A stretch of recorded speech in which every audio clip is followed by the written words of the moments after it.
Boom. We all showed up. All right, I did it correctly. Hey, what up, everybody? This is Afternoon Tea. Jeremy's going to introduce us that way.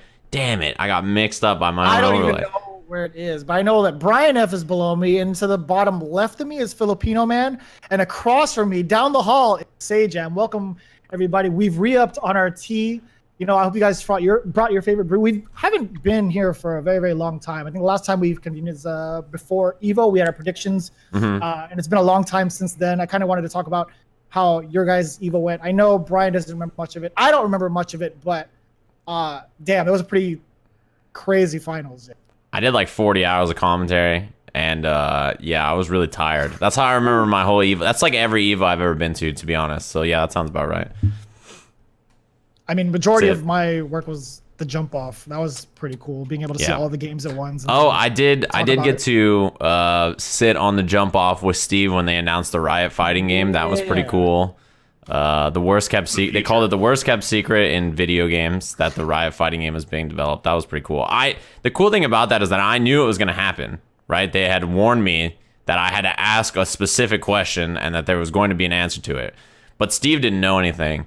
So that was like the fun part, is we got to see his genuine reaction to what was happening. And the great part about that is like, then I said something along the lines of like, you guys don't have anything to show, right? And I don't know if they have anything to show. And Steve says, like they say like, no, we don't have anything. And Steve's like, man, quit playing, run the trailer. And he points at the stream, and me and Tom were like, like both of us just panicked. We're like, run the trailer. That was the best. And then he's like, nah, I'm just playing. And like both of us were like, oh my God, Steve, you just said run the trailer in front of all these fucking people. Like we were like, oh shit. Broke the internet. That was the moment he broke the internet that morning.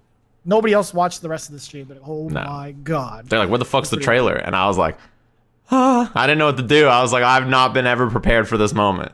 Did they announce when they're going to make another announcement about that game so we can all jump ship on everything we're working on? And I don't think. Yeah. I'm playing League right now to get ready. I've been playing TFT, not League. I've been playing both. Yeah, I don't think they've said anything about it, right? It's just like, hey, it's happening. We can't tell you anything. When there's more news, you'll know. That was like the announcement from what I can tell, right? So I was like, okay. That's pretty bizarre to me because the rumors about the Riot fighting game have been going on for, I don't know, 6 years at this point. I think from the moment, what was it, Rising Thunder? Yeah. Kind of went under, and then I think we heard about Seth Killian and Cannon Brothers kind of moving on to Riot, or there was rumors about that going on. I never saw any confirmed sources, but it's weird that they finally officially said something, but then it might as well still be a rumor because we haven't seen anything tangible besides one person's. I didn't even hear the announcement. Who even announced it at EVO? Tom Cannon. He got on. Cannon, so it's definitely true. Yeah, I mean, no, yeah, it's like, it's a real thing. They just went on and was like, hey, the game's being created. It's going to happen. That's it. That was like their announcement. You didn't want to give any more, not like you could really, but I mean, it's at least it's some sort of concrete detail that it's being produced. And it's gonna be it was great because they were like, yeah, you know, these motherfuckers out there like Shen Chang making up rumors that were canceled and shit, like fucking, and we're over here just can't say anything. So we're like, all right, and now we're like, they're like, this guy's such a troll, and that shit cracked me up. I was like, man, Shen Chang was like, yeah, the studio burned down in a fire, and everybody Shen Chang is he's actually a reliable smartest man. He's like a high level troll. I remember because there was one time where like, there was like some event or something, and like I don't even remember what it was, but I remember Sen Chang just being like they were talking about money or a prize pool or something, and he said some shit like, if only you knew how much the production and commentators were being made. I can't say anymore, but it's unbelievable or something. And I remember reading it, and I knew how much they were being paid, and I was like, the fuck is this guy talking about? Like, it's like he just made it sound like, I won't say any more. They'll be after me, and he just disappeared into the darkness. And I was like, and the way that Sancheng presents things is just very monotone. He has this like way of saying that's just him. Yeah, that's just him. So like you never know if he's being serious or being troll. Yeah, he's a good troll. That's what makes him a good troll, is you never know. He's just so like aloof. You can't tell. You're like, I don't know where this motherfucker's coming from. He's great. I miss Sancheng. I haven't seen him in like a year. Yeah, I mean his jury and his Nikali kind of. But that's what made him also a good Yun player. He was so hard to tell like what the hell he was gonna do, and just a great fighting game player in general. Have you seen him in 3S? I'm too old. I'm gonna bring it up, but he was a damn great 3S player. He was super sick. He's one of the people that just does not look forward to it. It is ancient history. None of us saw that. I like paying homage to the greats, man. Shen Chang was dope. He was great in Street Fighter 4, and he boot me out of his lobby every single time. Me too. I remember I played him and he beat me. He beat me like once or twice when I was learning the game, and I beat him one set, and he never played me again. That was the last time. And I confronted him about it, and he was like, I would only kick somebody if they were laggy. And I was like, oh, the connection. Same thing. Yes, I know. Lying. Yeah, it's a lie because he was 100% lying. He doesn't kick me. Those were the facts. You guys were laggers. I had to lag. You have a notoriously bad I'm connection. Excuse me. I was on Wi-Fi connection in Street Fighter 4, and I was not lagging with him. That means there is a serious problem. That's definite proof of Shen Cheng's lie right there. I was on Wi-Fi from 2014. No. Once it went to PS4 because PS4 SF4, and then also year 1 of Street Fighter 5. Of course, you were on Wi-Fi. This is 9th place at Evo. Anton talking. Yeah. The secret is to just play online all the time on Wi-Fi. Bro. On crap netcode. Dude, and, I would complain to him when we played. Evo. I was like, Anton, your connection is dog shit. Every time we played, I was like, Anton, your connection is so bad. He'd be like, no, it's fine. It's fine. It's fine. I went to his house and played, and I couldn't do a B&B. Like, if I had like a 3-frame link, I would try it and I'd drop it every time. And then he'd sit down with my character and just do the link. He'd be like, see, it's easy. I don't understand why you can't. And I'm like, you are some kind of Wi-Fi wizard. This is like sorcery beyond my understanding. I don't know how the fuck you do it, dude. It's crazy. He just closes his eyes when he does the combos. There's It's no because visual feedback. He does it by feel. He just, yeah, it's all muscle memory at that point. He doesn't He's need sort of cheating. visual or like sound audio confirmation. He just does it raw. This motherfucker's a cheater, dude. He knows all about it, man. He's a big cheater. He's a Rose player, playing on Wi-Fi. The thing is, in Street Fighter 4, yeah, there is delay lag, but it's still just one timing. And we'll get into netcode later. But I hate you. No, we should get into netcode now. we should get into netcode now. Yeah, so I know Sajam talked about it. I think it was like what? I think it was this week. Talked about it 7 times in the So last many like 2.5 times. We're a weeks. little bit behind with the podcast. Yeah. On all So- the topics. You did mention a little bit about making excuses for fighting games. Now, for a simpleton like me, kind of talk to me about what the whole ordeal was with like netcode, how it actually kind of works. If you could kind of simplify it for guys like me who don't really know the extension of how much netcode affects like fighting games and how it could be improved and whatnot. Because I'm definitely new to. I'm just literally user end experience. Yeah. Straight up. So the original conversation wasn't even like, I just want good netcode. The original conversation was like, okay, I watched TI, which is the International for Dota. It's like their big finals event, right? And I watched TI and I saw all these incredible things in the game to make spectating it and viewing it better, and also stuff that they do for the players and for the everything. Everything about it is just so well done, and like there's like a level of care for the specific competitive scene that they put into the game, but also stuff in the compendium that's really great for just players who don't give a shit about the finals, but they want this compendium that when they buy into it, they unlock all these cool things in their game, and it supports the competitive players. It's just such a cool model. It makes them a lot of money. It gives tons of content for the people who are playing their game. It gives money to the competitive players, and it like makes their finals broadcast look really cool when 2 teams are playing and their banners are up in the stage and they have all these voice lines. The commentators have voice lines, right, where they say stuff during the finals, and they take those voice lines and cut them, and they make it so in the game you can use this chat wheel and spam the voice lines. So there's like the really famous Tagalog lines that they have in the game from like the Philippines casters, and then there's like all these ones where like there's one where there's a player named Seb, and it's just the commentator screaming his name. He just goes Seb. So every time the player Seb does anything, he spams his own voice line in the game, where he's like Seb, or he dies and his teammate will spam the voice line to like troll him, you know. So it's like little things like that are so cool. So the video started with me saying, I watched TI and there's so much cool shit that happened, and all I thought to myself was, I don't want any of that. I just want basic functionality in my fighting games. I don't even want to ask for any of that. I just want the fighting games to work at like a baseline level. So when I said that, what I wanted to be improved is I said I want like a fighting game that has decent UX, which I know Brian has talked about a ton, right? Because you work in programming and software and stuff. You understand how important that is. The UX is like, it's ghastly horrible in so many fighting games. It's unbelievable.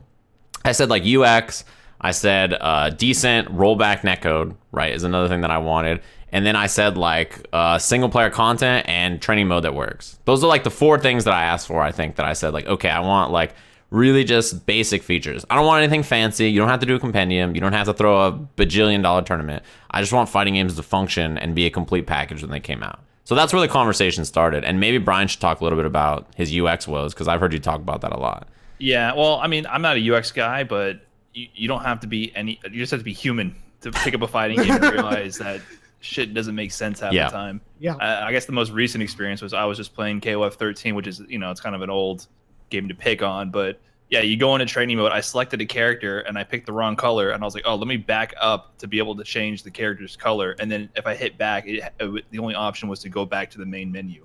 Like I was like 3 menus deep. So you had to go like back to the main menu, Yeah, and then like versus, and then training, and then right. So there's just all over the place with any kind of fighting game you pick up. There's just quality of life issues that don't make any sense. And one of the comparisons I brought up was like one game that I feel like does really well with just presentation is Tekken 7. So besides even just the gameplay, you boot up the game and it's just inviting. There's a beautiful soundtrack going on. There's cinematic gameplay footage in the background fading into different clips, and it just builds this suspense and feeling that you're getting into something great. Like there's some kind of beautiful experience awaiting you.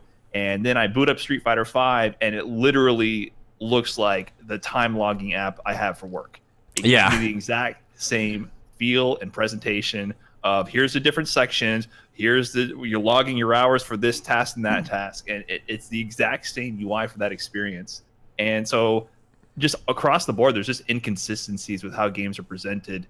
And yeah, that's just ridiculous to me that some games just we just don't seem to move forward. Yeah. Street Fighter 4 UI wasn't good, but it was just to the point. Street Fighter 5 UI, what the hell? Like mobile games look way better than Street Fighter 5.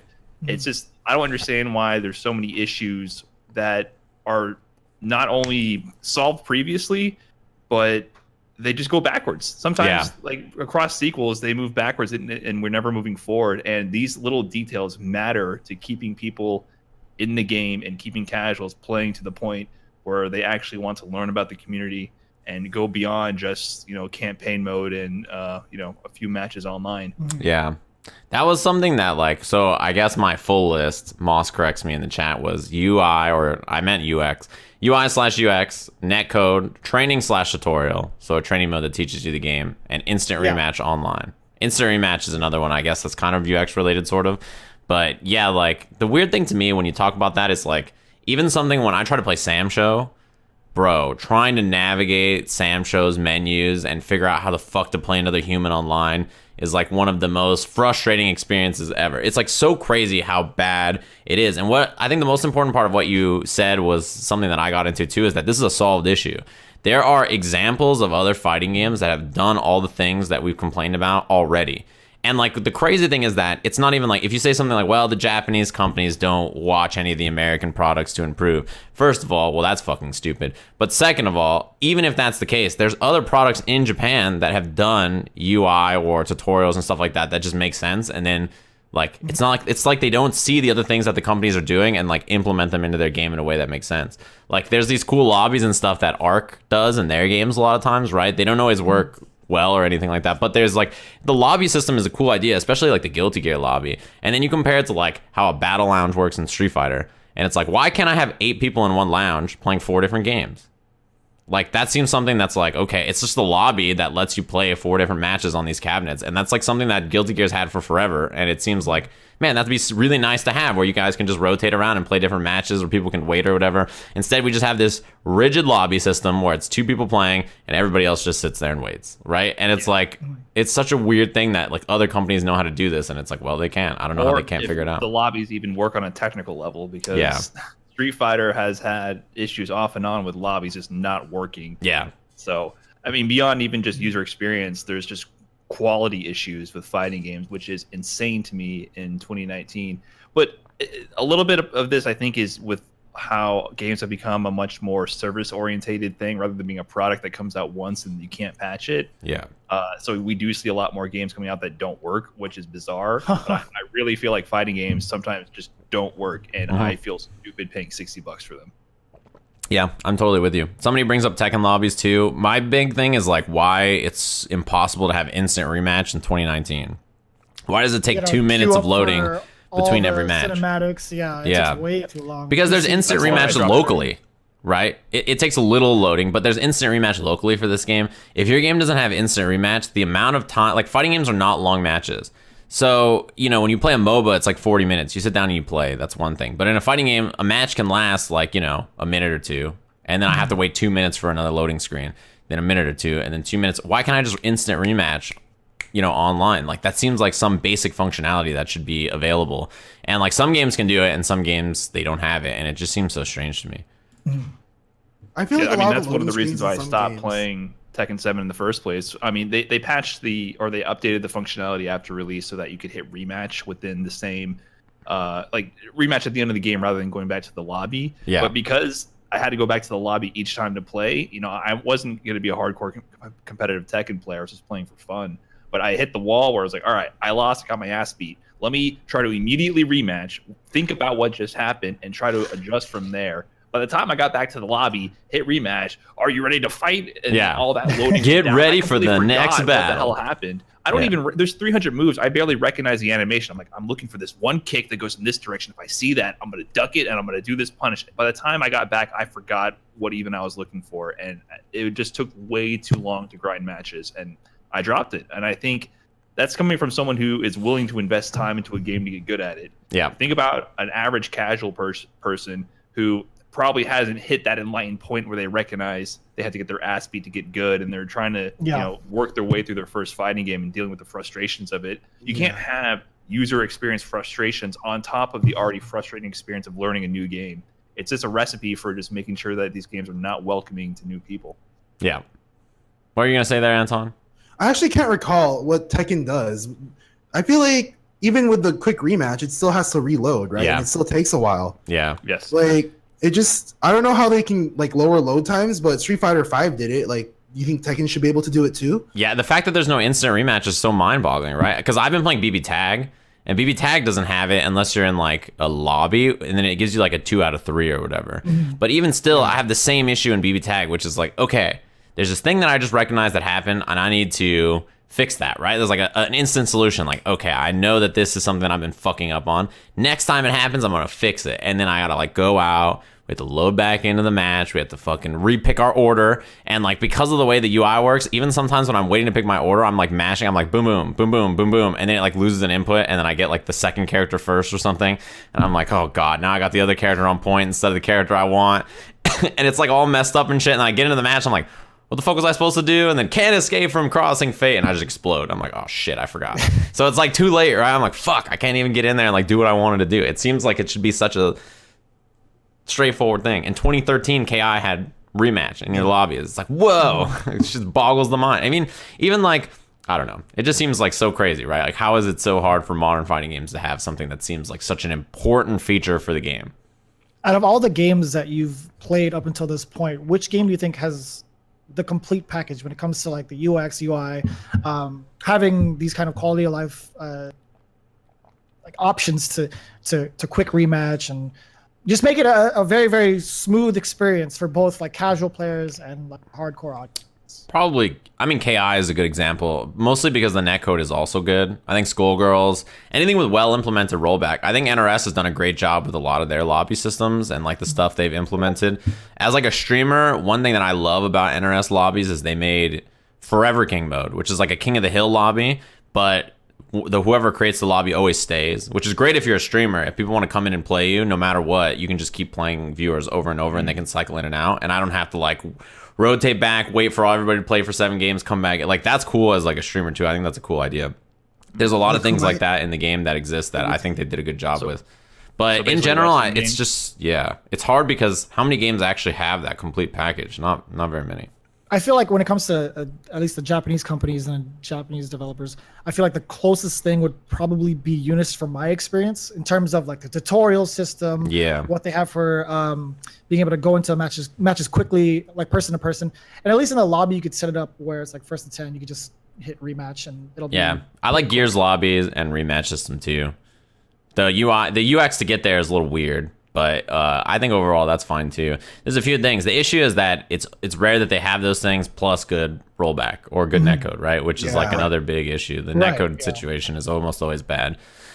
And like so the thing, in my eyes, it's like there's no game that I can say that has a good lobby system and a good rematch system, but also has a good netcode. I haven't played KI, but like I used to play Dead or Alive 4 online a lot, and that game had amazing like lobby system because it had the Kumite or the Kumite or whatever it's called. It had winner stays on, but the way it rolled was like it like shuffles through the lobby, and if there's only 2 people, it would just go back to character select immediately. It wouldn't even give you a chance to leave. That's fucking sick. So, That's really cool. So like it will keep going like that. So it's a fast, and the loading times were fast. I think it's because it was a young 360 game. Yeah, that's cool.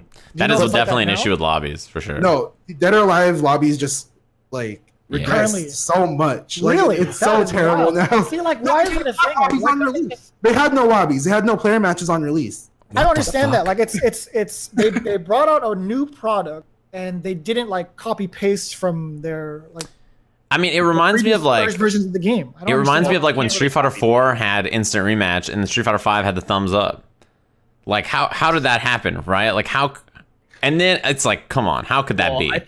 I think most of these concerns, if they already had a solution in place for a certain series of games and they moved on away from that and regressed, there's probably a couple of factors you can attribute that to. One, you can't just copy and paste things. So that's not realistic. You have to re-implement things in new engines and new project. I didn't know that.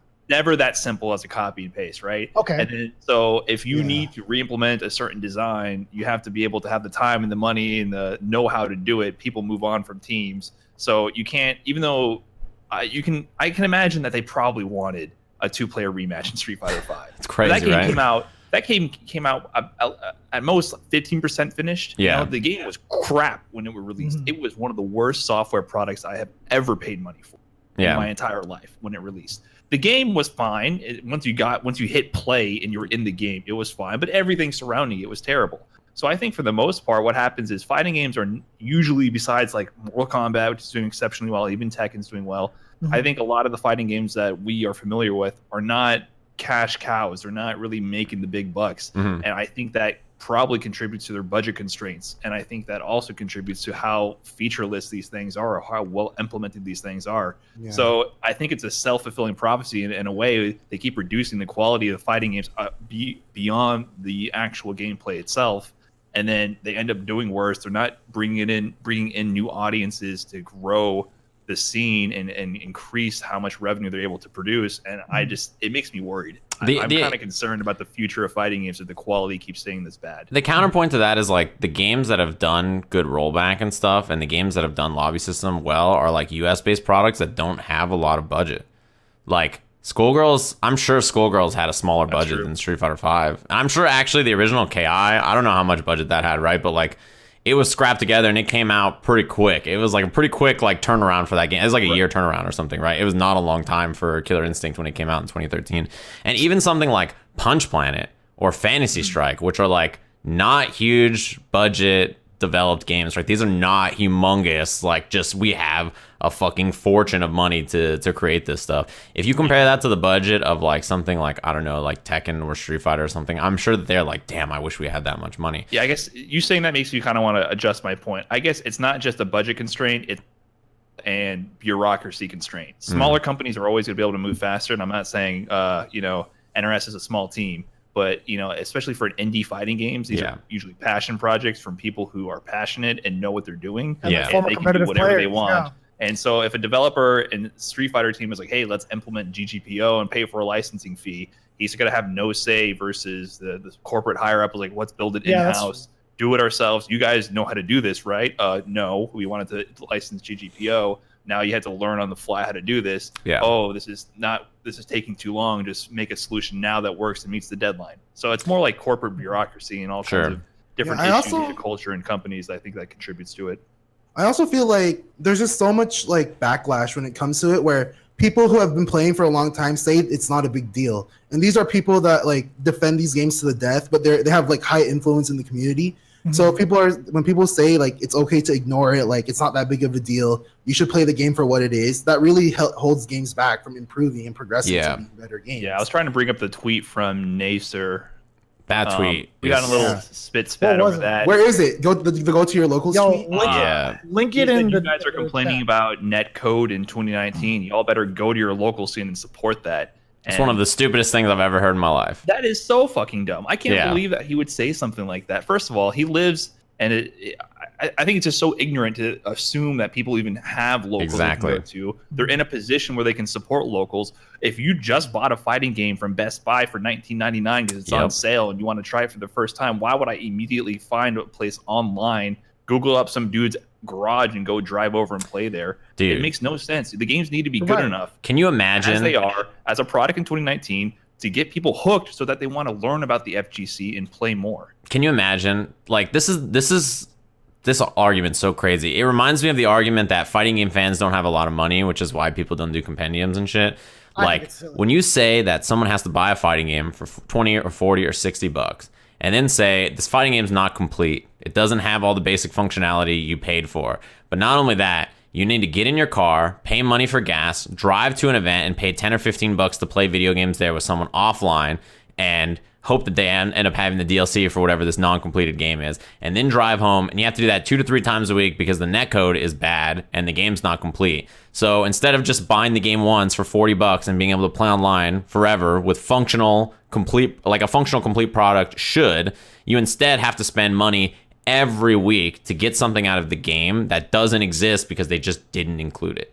Like that to me is like the most like fucking, what kind of dumbass tweet could you make to justify that? And not only that, but I was talking to my chat about this exact thing, and I said exactly what you said, which is the majority of people will not have a local within like an hour drive of them, probably, right? And even so, you want people to buy a game for a full price, doesn't have basic functionality that you can't play somebody online who lives 2, 3, 4 hours away from you by car. So instead, you have to get in a car, drive an hour to meet up with other people and pay money to do this. So you're spending 30 extra bucks a week to drive, get food, hang out in this location and pay the venue fee and then come back. So like now the cost of this fighting game is more expensive than any other game I can think of because it's buy the game for 40 bucks and then pay 30 bucks a week to play it offline. So now it's like this fighting game is the biggest, most expensive gaming commitment I can think of out of anything else on the market. And you start adding in regionals and majors where you're paying $4,000, $5,000, $6,000 for flight and hotel and registration fee for all these events you want to go to play with the best players you can in your region or your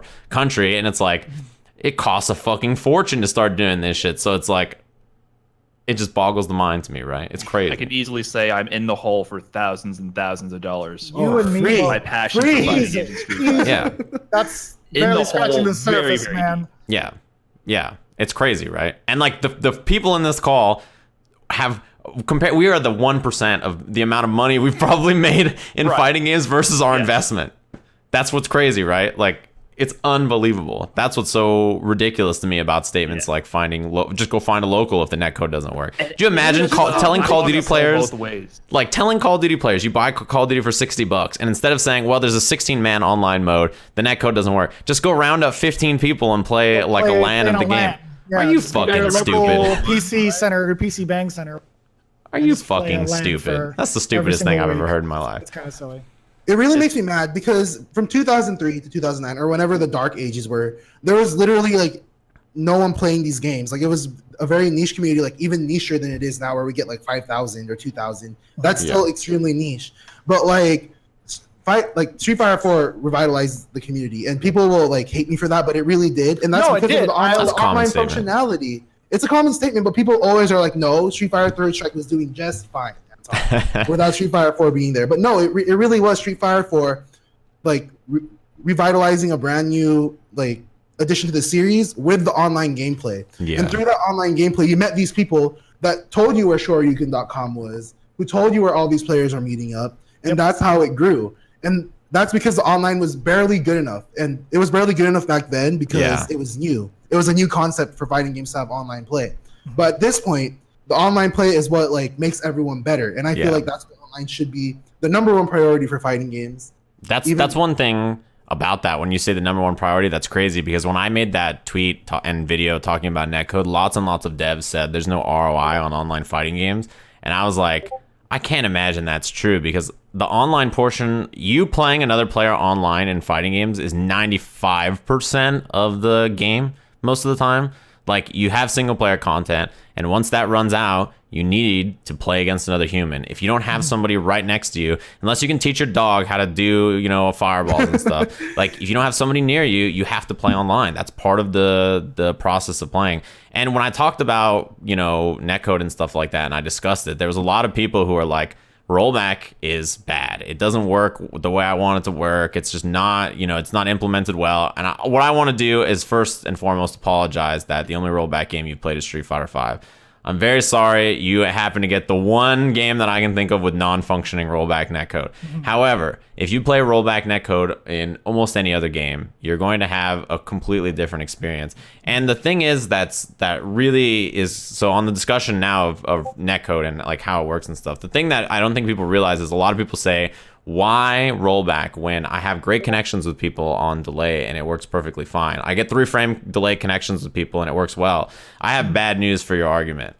Rollback netcode is delay-based netcode. It's the same thing. When the connection is fine between, if I played Jeremy down the hall, like in our connection, we would be playing, and it was a rollback game, we'd be playing delay-based netcode. The way rollback works is it is delay-based netcode until the connection quality gets really bad. That's the way it works. It adds on top of it. It's an additional solution. And rollback is a predictive algorithm to handle when the connection gets bad between you and your opponent. When you no longer have that stable 3-frame or whatever like it's set to connection, that's when rollback has to step in and be like, okay, the connection quality is dipped from what we expect here. So how do we use our predictive algorithm that's built into something like GGPO or other rollback solutions in-house done by like KI or Skullgirls or whatever? How do we like now adjust? There was a point where this opponent was walking forward and we lost packets here and we don't know what's happening.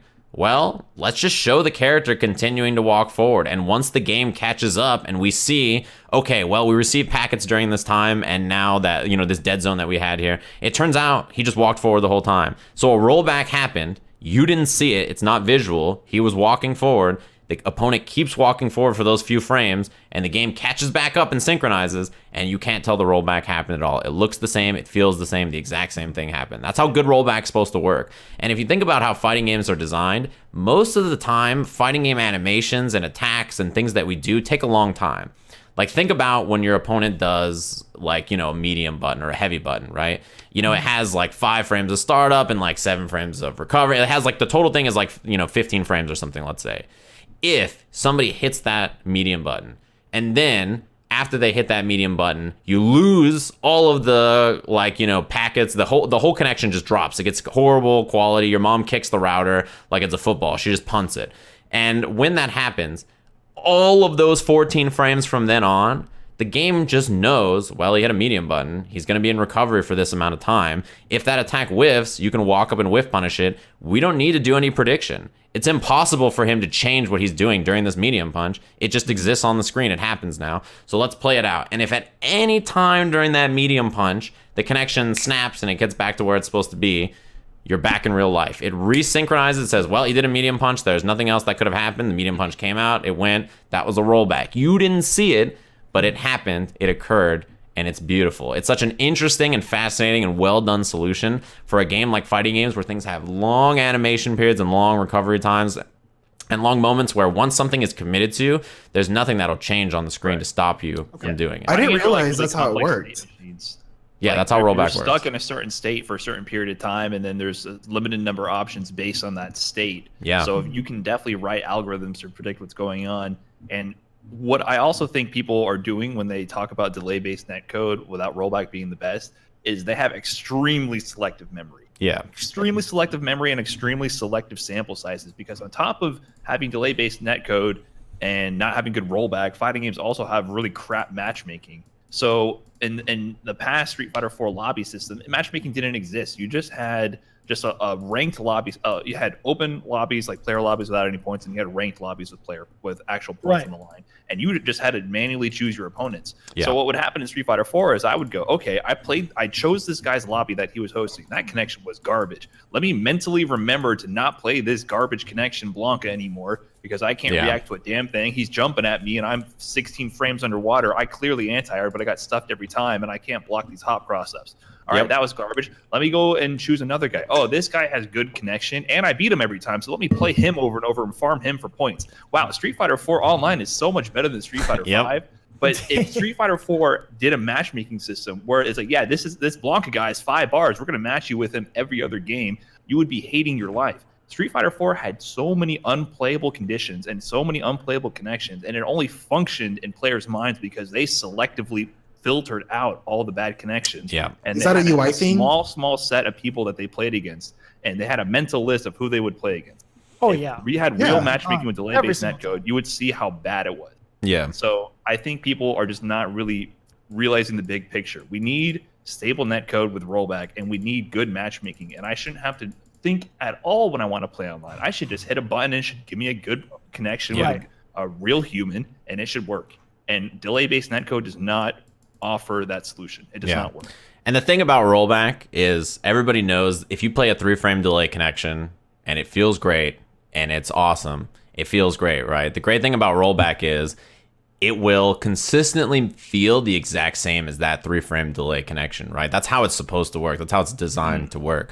So you consistently get the same feeling of the game while you're moving around and stuff. If there's big drops in connection where things are jittery and you're teleporting, if that was instead a delay-based connection, the game would be chugging. So instead of doing the normal like little jitter that you see sometimes with rollback, it would be like they start to run and it just goes and it like unfreezes. And everybody's been in a delay-based game where like the game hitches in midair or something and you're like, oh god, I gotta mash my input in hopes it comes out. Oh god, blah. That kind of stuff is what happens in delay-based solutions when the connection quality is like similar to rollback. And a lot of people have brought up in the chat that what I've mentioned is it's not just the networking thing that has to be done in the game. The game has to be programmed to abide by rollback, right? Everything that you do and program in the game has to be able to handle this kind of, it has to be saving game states so that you can roll back on the predictive algorithm if something goes awry. If there's for some reason some situation where, you know, you predict something and you're wrong, you can't just show what was wrong. You have to roll back to the moment where you're like, oh shit, we predicted that he was going to do this attack. We lost a shit ton of frames here, and it turns out he jumped. So instead of doing this, it goes, oh god. And it does that, right? That's what happens sometimes in the game. And that has to be coded into the game. It has to be something thought about developers. And I've, like, a lot of the developers I've talked to who've done rollback have said, like, it takes extra work to do rollback compared to regular netcode. And you have to know that this is the kind of game you're going to design with rollback. But if they had the choice, you know, they say the extra work of doing rollback is worth it every single time for all the different things you get to add to the game by building the game with this like kind of save state in mind. It gives you additional features and stuff that you can put in the game because you have that already put in there, besides just the netcode's great. It just like, it's another thing that's like, okay, well, now that we have this in the game, it's easy for us to do this or test this, or, you know what, there's other aspects about building the game that are useful in using like this kind of algorithm that GGPO or other rollback solution has. But it is something you have to consider from the beginning. It's not fair to just say, why don't you just put rollback in? It's not an easy solution. It has to be thought about from the beginning. But if you've seen the success of it with other titles and you're not thinking about it already, you're just sitting in the caveman ages, right? Like, we have the wheel. Yeah, we have the wheel, and like delay-based netcode is the wheel, and I gotta tell you, rollback is a full fucking wagon. It just works, and it keeps moving, and it can carry all these fucking people from across there, across the Oregon Trail. There's no fucking dysentery. It just works. You know, you just use this shit, and if a wheel falls off, it just rolls back, and there's another wheel in its fucking place. That's how it works. Spare tire. It just works. Trust me. That's just how it works. How come Street Fighter 5 just didn't work? Like, it's very obvious that they had this in mind the entire time. They had 4 beta tests. They ran with this netcode the entire time. How did they just mess up so bad? I would say that I don't understand. I would say it doesn't not work at all. The problem is they didn't license GGPO, so they developed something in house, and obviously it's not perfect. It varies too much based on different users. So I would say that for me, on average, Street Fighter 5 is pretty good. It's pretty good. I've obviously had days and games where it's complete garbage and unplayable and unacceptable. But I do 99.99999% of my gameplay online, and it's functional. And with certain connections, it feels just like offline. So it's not like at no point does it work. It's just implemented poorly so that in less than ideal situations, it doesn't behave appropriately. And sometimes it just shits the bed. Yeah. So they have I think it's still a step in the right direction, but it just wasn't. It's just half cooked. It's half baked right now, and then, it's a sad situation to see that this is most people's first experience with rollback. I mean, it's my first experience. I knew about rollback, but I never played it. Yeah. Right. So most players are like, rollback sucks, because for me, when I play online, my every other connection is a laggy Vega, and it shows them dashing at me, and suddenly they're falling on top They of my head with a teleport, jump yeah. force, and I die. It So- could be like a foreign experience for some of the casual audiences just picking up the game, and it could be just a experience, you know, just ever playing again, just having that experience. Even if it's like you say you have like 99% of the time you have like a pretty decent connection. For some other people who don't have that kind of connection, it's just they experience that. It's like, man, it's such a huge turnoff. I don't even know if I want to pursue this game anymore. Right. It's so annoying. Even for me sometimes. I can't That's why stand netcode's so playing- important. Yeah, I can't stand playing certain days where I practice online. It's like, damn, why am I even online playing if I can't even execute the things I want to? Yeah. Or react to certain things I've been practicing for hours. It's like, this is kind of a huge setback for me. I can't do it. I'll just go and I'll drive somewhere else and play. You see, there's discussion in Yeah. the chat around this. Like, Inful says that the issue is with syncing the clock, and that Tony Cannon has already talked about it in a GDC talk. There is discussion where he says, like, essentially, this is what I think they did wrong with their netcode. Like, obviously, he hasn't cracked the hood and looked himself, so he's not sure. But he mentions that it's like it seems like one side gets ahead of the other. They don't have a way to resync where they're at. So if a rollback occurs or something, and one Street Fighter game is still moving this way, and the other one's like, oh god, I gotta catch up, and there's no way for them to resync and catch up where they're supposed to be and be on the same frame and everything to look okay. So that's why for sometimes you're like, bro, I played this guy and the connection was shit. I couldn't do anything the whole time. It was rollbacking like crazy. And the other guy's got this footage, and he's like, I beat the shit out of him. His guy's like, I've definitely played people and been like, dude, yeah, your connection was crazy. I had like, I couldn't do anything. And That's they're what like, I'm I play with saying. Steve all the time. I play with him like at least once. Now it used to be like a lot more often than that. But when we would play, I'm only like an hour away from Steve. Yeah. Realistically. Yeah. And after like our first game, it is just awful. We Yeah, are it gets crazy. underwater the entire time, and it's and it can happen for a lot of reasons, right? Like, it could be like a PC loses frames, right? So it doesn't run it, or a console. It could be the console overheating and not running at 60 FPS, or the PC, or like a connection quality drop, packet issue, or something like that. And that's the thing that's great about rollback, is even if your console gets really hot and loses frames, rollback can handle that too, right? That's just another thing that like a rollback netcode could deal with, that, on other stuff it's like not going to happen. And if a delay-based netcode, your console gets hot because you got it shoved onto the carpet because you got no other place to put it, then all of a sudden, like, the game just froze and got crazy, and I dropped my combo, and now I lost 150 CPT points on this online tour. Shit, like it's something like that, right? That's why it's that's why you have to think about this stuff. Look, I'm not gonna lie to you guys. Like, back in 2016, when I played on Wi-Fi Street Fighter 5, my connections were actually better, and the only reason why I switched was because people were like, Anton, I swear to God, this connection is trash. And I'm like, but So I'm that's doing what it just fine. Yeah. So I'm like, You're like, it feels great. Okay. But when I switched to wired, I was getting shit connections. Yeah. So You were inflicting this on other people for I was your inflicting this on points. Other people. And then the thing about Brian is, 99.9% of our connection are probably good, right? Like, our connections against other people. Yeah. But if you've ever made a Smurf, and I'm guilty of making a lot of Smurfs. Yeah, you have a new account every When you week. play through gold, when you play through silver, everyone lags so bad. And everyone else, like, They're all playing on Wi-Fi. Yeah, all all play the on casual Netcode. players, lower ranked, I guarantee you are playing built-in PS4. Yeah. Oh yeah. Yeah. That's funny. I just introduced a friend of mine to Tekken 7. I bought the game for him because he was interested in fighting games. He's like, "Yeah, man, I've been playing on Wi-Fi and it's pretty solid so far." I was just like, oh, My Wi-Fi, the best one is my Wi-Fi What do is you solid. That's my favorite line. My Wi-Fi is solid. bro. Yeah. He's like, I haven't had any problems. Like, I don't feel any lag that people are talking about. I mean, you just started the game today, but like, I don't know Yeah. what to tell you. But we're laughing about it, but this is the reality of Yeah, casual. that's what I'm saying. Yeah, it's Yeah. crazy. We It's absolutely need.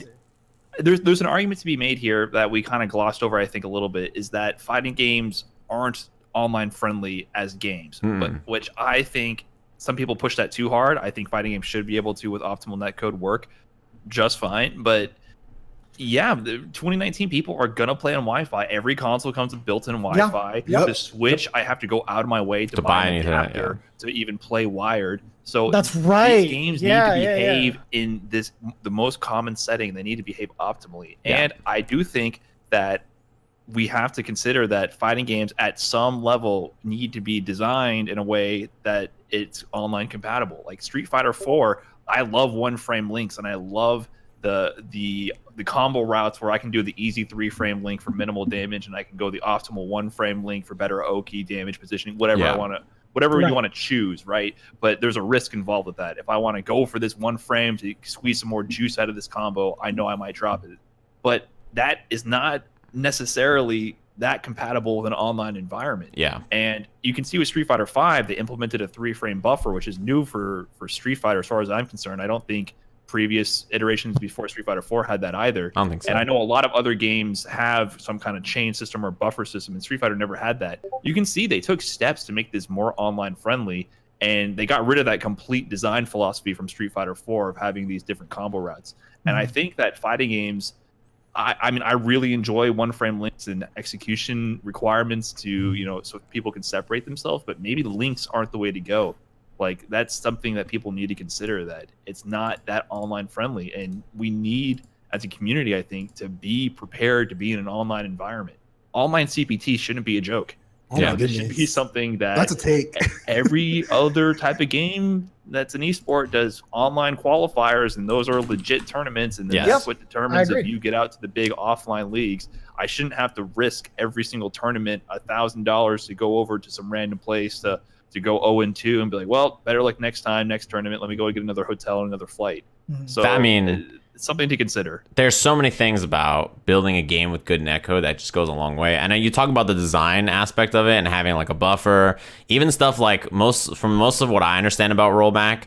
When I talked about how like long commitment buttons and stuff are better for rollback, because as long as the beginning of the startup of the move gets caught, the rest of it's coming out as normal, right? That's one thing that works well with rollback. So for that reason, games with slower attacks as like their startup speed and stuff is a little bit better for rollback. So even something like Tekken with a 10-frame jab, that game would be awesome for with rollback, right? Because a lot of the moves are slow to start up. And I think that's probably why, to be honest, I'm not sure that KI's jabs are like 5 frames or something like that. They're not 3-frame jabs that are super fast. There's a lot of stuff like that that's like, I think maybe designed intentionally with that stuff in mind. And I think if you're a fighting game developer, that's the kind of stuff you can think about when designing a game with rollback. And like you said, when you have good netcode, there's so many other things that it just like helps make the game even better. Being able to run online tournaments is fantastic. Having your creators and like, you know, when your game is seen by the people, it's seen by people who create YouTube content, it's seen by people who make Twitch content, it's seen by people who make videos and put them on the internet. If your creators can play with people all over the country and engage their audience like that, and if I can play with my subs from everywhere, it's great. When I want to play with my subs, I get on Mortal Kombat because I'm like, well, if someone from Europe with 180 MS to me joins the lobby, I can still do my combos and I can still play against you, right? If I, want to play Street Fighter against you, I'm going to end up murdering you and you're going to unsub. So for that reason, like, that kind of stuff is stuff you have to consider too, like how you design the game, the fact that competitive online tournaments can be taken seriously, the fact that you can do stuff like, KI used to have a ranking system that like you would climb the leaderboards and you would get in-game rewards and stuff for having a high rank and like being in like the top 32 of the killer rank, and you get like a title for it. And then they'd use those killer rank stuff to, give you points for the tour and then stuff like that. And that stuff was like legit. It was valid because you're like, well, the netcode is good enough that I can trust that the online results are pretty close to what would happen offline. It's not perfect, right? It's not always going to be 100%, but it's close enough that we can justify that and say this is like a competitive environment that is reliable enough that we can say, okay, this is a good connection, this is a good experience, and this counts for something. And like CPT Online, that's the problem, right? It counts for points, but that's like, does it count for something, right? Like you can't justify that when you watch, people playing online and it's just teleporting and going crazy. It's like, well, how much of that is really real? There's an asterisk on your tournament win. Yeah, I want a CPT event in my life. Yeah, so there were a few instances like where people would get DQ'd because their connection was a little spotty, or they had to restart or something. They had to change because I don't know, they got into a game. There was one instance with the Latin America region where they got into the game and they didn't mean to. And then they got into like a different character and they played it out. They didn't even know they were playing it because of how bad the connection was. I don't know how that happened, but it was like a big Discord argument about it. And the person who was experiencing all this got DQ'd, and he didn't get to play out like the other game he was supposed to. He was already at a deficit, which was like a huge deal, right? Yeah, so it's a huge deal. It's like you're coming into the game at a deficit, and there's so many points on the line, or like significant amount of points in these all-in qualifiers, and that's probably the only chance they'll be able to get to compete into like Capcom Cup, or even try to, because not everybody can go out to these events. Yeah, so if we're expanding the range of the scene, I mean, that like you brought up a good point with the CPT event. That is potentially life-changing results, right? If people from less affluent backgrounds and communities where they don't have the same amount of offline opportunities, and they don't have the means to travel around the world and blow all their money to come to the US and compete for a shot to make it. If we had good netcode, we can give people from those communities a chance. And in that online CPT event, I remember one of the guys who he qualified for top 8, the person he had beaten before had already complained severely about how unplayable his connection was. And then in the top 8 match, they were streaming it.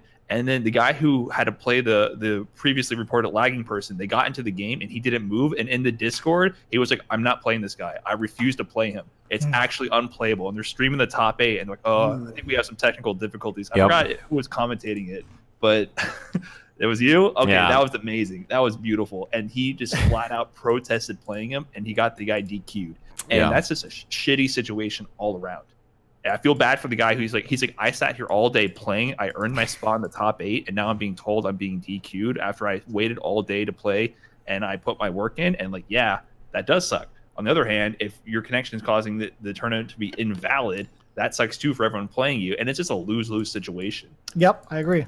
Lose-lose situation. Fair, very we fair. need video games to be compatible with online. If I browse Twitch right now, all the top categories are esport games that are valid online games. World of Warcraft, Fortnite, Rocket League, Counter-Strike, StarCraft, Dota. These games, Overwatch, these games live online. And those are the top games that people stream. Why do no top fighting game players, I mean, some do now. There's more now. But not many stream. Not many play online and show what's going on. It's all behind closed doors, and you don't see the action until tournaments happen. This is limiting the growth of exposure, because if I click on any one of these games, I never watch these. If I click on Counter-Strike right now, I'm going to see some dude who's fucking sick at the game, probably a professional player, #1 in his region, #1 in the world, who knows? And I'm going to be like, wow, this is great. He's a great player, and now I want to learn more about this esport.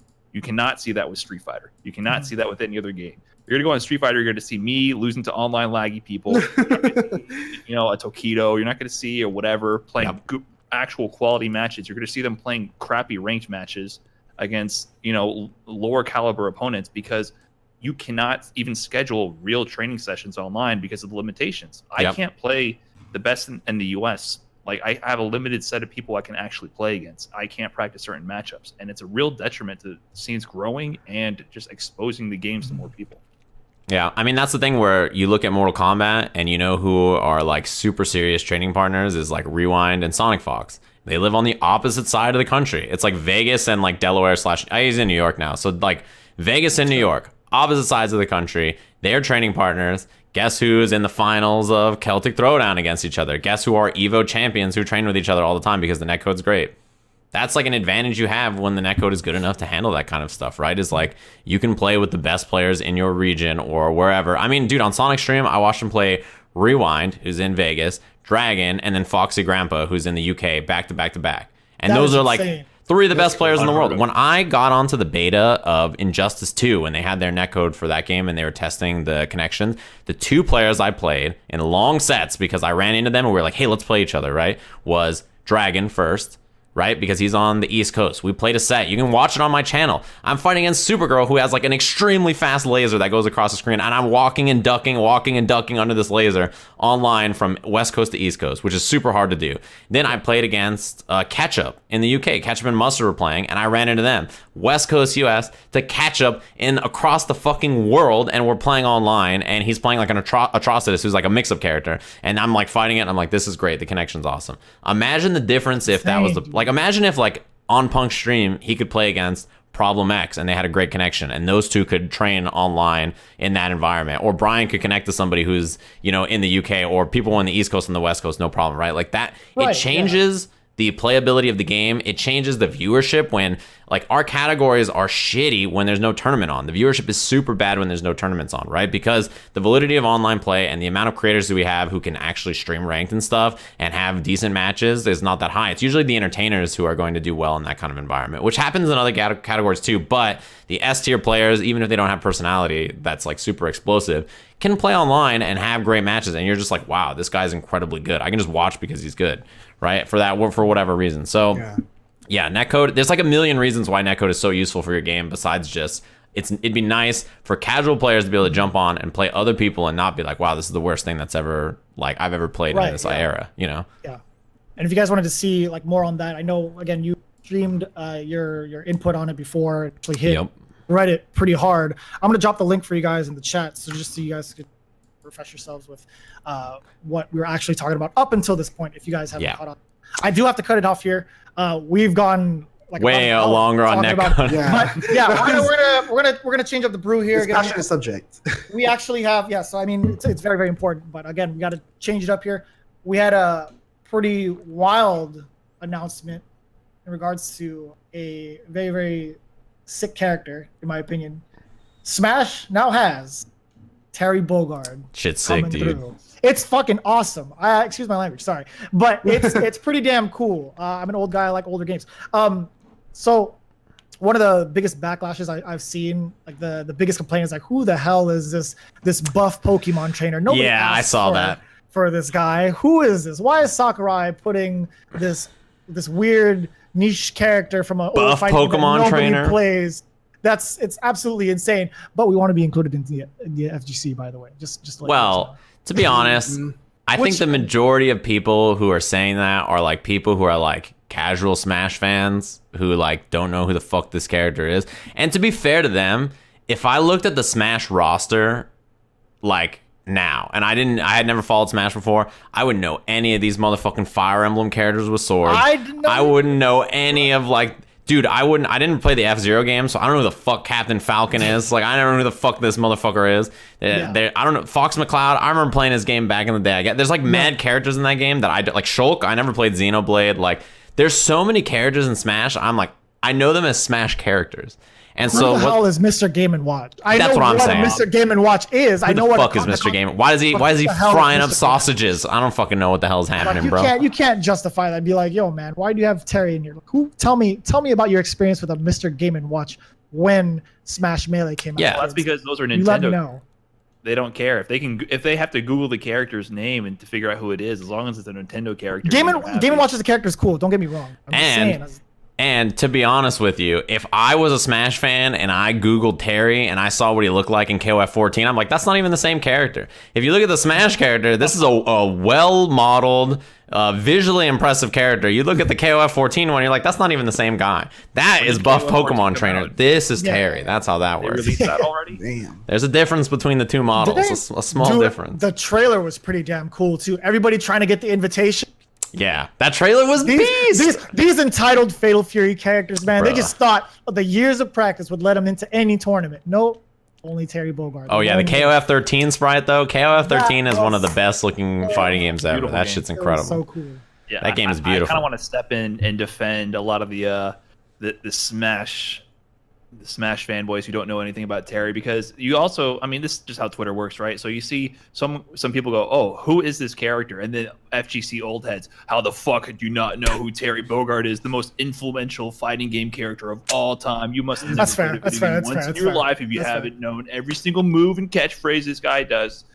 I just think both sides are just way into their own bubble. Yep. Obviously, there's some Smash people who are being very disrespectful and stupid about not just appreciating a fighting game character being added and learning about the history of it. Yeah. But people overreact, dude. No one knows who fighting game characters are. No. We are in such a tiny bubble of the gaming world. The gaming world is this big, Smash is this big, and the FGC is a tiny pixel. It's really only like Ryu, Ken, Scorpion, and Sub-Zero. That's it. That's like kind of it. That's the only characters that exist. When I got Street Fighter 4 in 2009, I had no clue what the names of these characters were. I feel like I had to defend people because everyone in the FGC gets caught up in our whole world. No one knows who we are, what we do, or what fighting games are. I had heard the memes about Terry Bogard for years. I have seen the references. I had seen the artwork. I had heard the catchphrases. I had literally never seen someone play the character. I even watched some KOF 13. He's like not good in either KOF 13 or 14. I don't think. I like people talk about everyone should know who this character is. Did anyone use him in tournaments? Like I have to ask that question. I really did not see any of the gameplay, and I was in the FGC. I was a hardcore stream monster. I mean, obviously not as much on the SNK side, but I definitely watched major top 8s for KOF 13. Yeah, you know what's funny? This character wasn't relevant. Yeah, if you went to EVO as a Smash fan and watched KOF 13 and 14, you might not have ever seen Terry if you watched top 8. No, you like there's no Terry. Yeah, like I I can't hate on that. That's exactly what I thought too. When I saw that Terry got added, they're like, who the fuck is Terry? I just assumed it was casual fans that were like, you know, they're just chilling. They don't know what the fuck's going on. They're Fortnite dancing and shit. Or they're like, you know, they just don't know because Terry's not like, you know, if you're into fighting games, He's yeah, very, like very, yeah. I know who Terry is, right? Like I know who Terry is, but I don't know much about him. I know he has burn knuckle, and I only know about him like very like, you know, like references and shit. I never played him or anything like that. So like, you know, if before this Sam show came out, they had announced like Maru for Smash, I would have been like, who the fuck's Maru? I don't even know who that is. Like, I can't even hate. Like, I only know about this shit because of that. So when people get pissed, it reminds me of the same people who are on like Ed Boon's mentions. They're like, where's Melina? Why the fuck do we get these characters? And I'm like, oh, I get it. It's like, I perfectly understand where you guys are coming from. Yeah, I'm on from the like same a casual side. perspective, like, you know, when I saw like the Dragon Quest Hero was coming out, I've never played a single Dragon Quest game in my life. But I was, as a casual player, I was like, yo, that's actually pretty sick. Them bringing other like franchises in to kind of like whatever was on the Nintendo system, they're bringing them all into this gigantic roster, and I was just super excited to play it. And I, you know, that was my attitude for it. In general, that was like my point. Celebration like, whatever, of video game history. yeah, exactly. Yeah. Yeah, Smash is just like a Mugen game with like a lot of really fucking sick franchises. I've not played Smash Ultimate at all, and I'm thinking about buying it to try Terry and Ryu and Ken. That's actually the reason I'm thinking about playing, and Snake actually. I'll bring it over. I got you. Oh, fam. you trying to play? All right, perfect. I have Just doing all it of them. now? I still keep track of like the DLC. I've heard the I still play netcode very, is very less casually. than desirable. You Smash need has a the worst hardwired netcode Ethernet out of cable. every modern and it's fighting game still- I've ever played. The worst. It's insane. It's and that not bad. only is it the worst netcode, it has the worst culture. We're back You on can netcode? infinitely rematch and Smash. If you beat them once, they will never run it back. You finally find that 1 out of 100 good connection. You beat them once, they're out of there. It is okay. No, they'll play you until they get a lucky win and then never play you. Yeah, They'll just leave I'm it sure there. it's both. They'll keep running it back. Yeah. Yeah. Whenever you want your run back, they're like, no, I'm out. My Switch is for Mario Maker 2 and fucking, you know, indie games and shit. I've not played Smash on it. Should I even?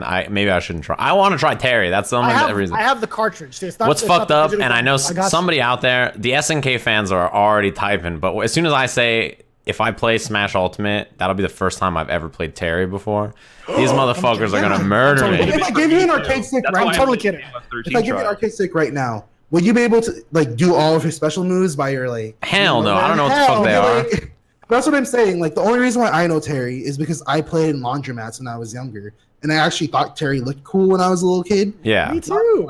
Terry's whack now, but at the same time, like when I played Smash, like when I first played Smash Melee, the only knowledge of Nintendo that I had, because I did not play Nintendo, was Pikachu Yep. and maybe like Mario, not even Luigi, just Mario Right. and like Jigglypuff. So when people I saw Samus, I literally thought Samus was Master Chief.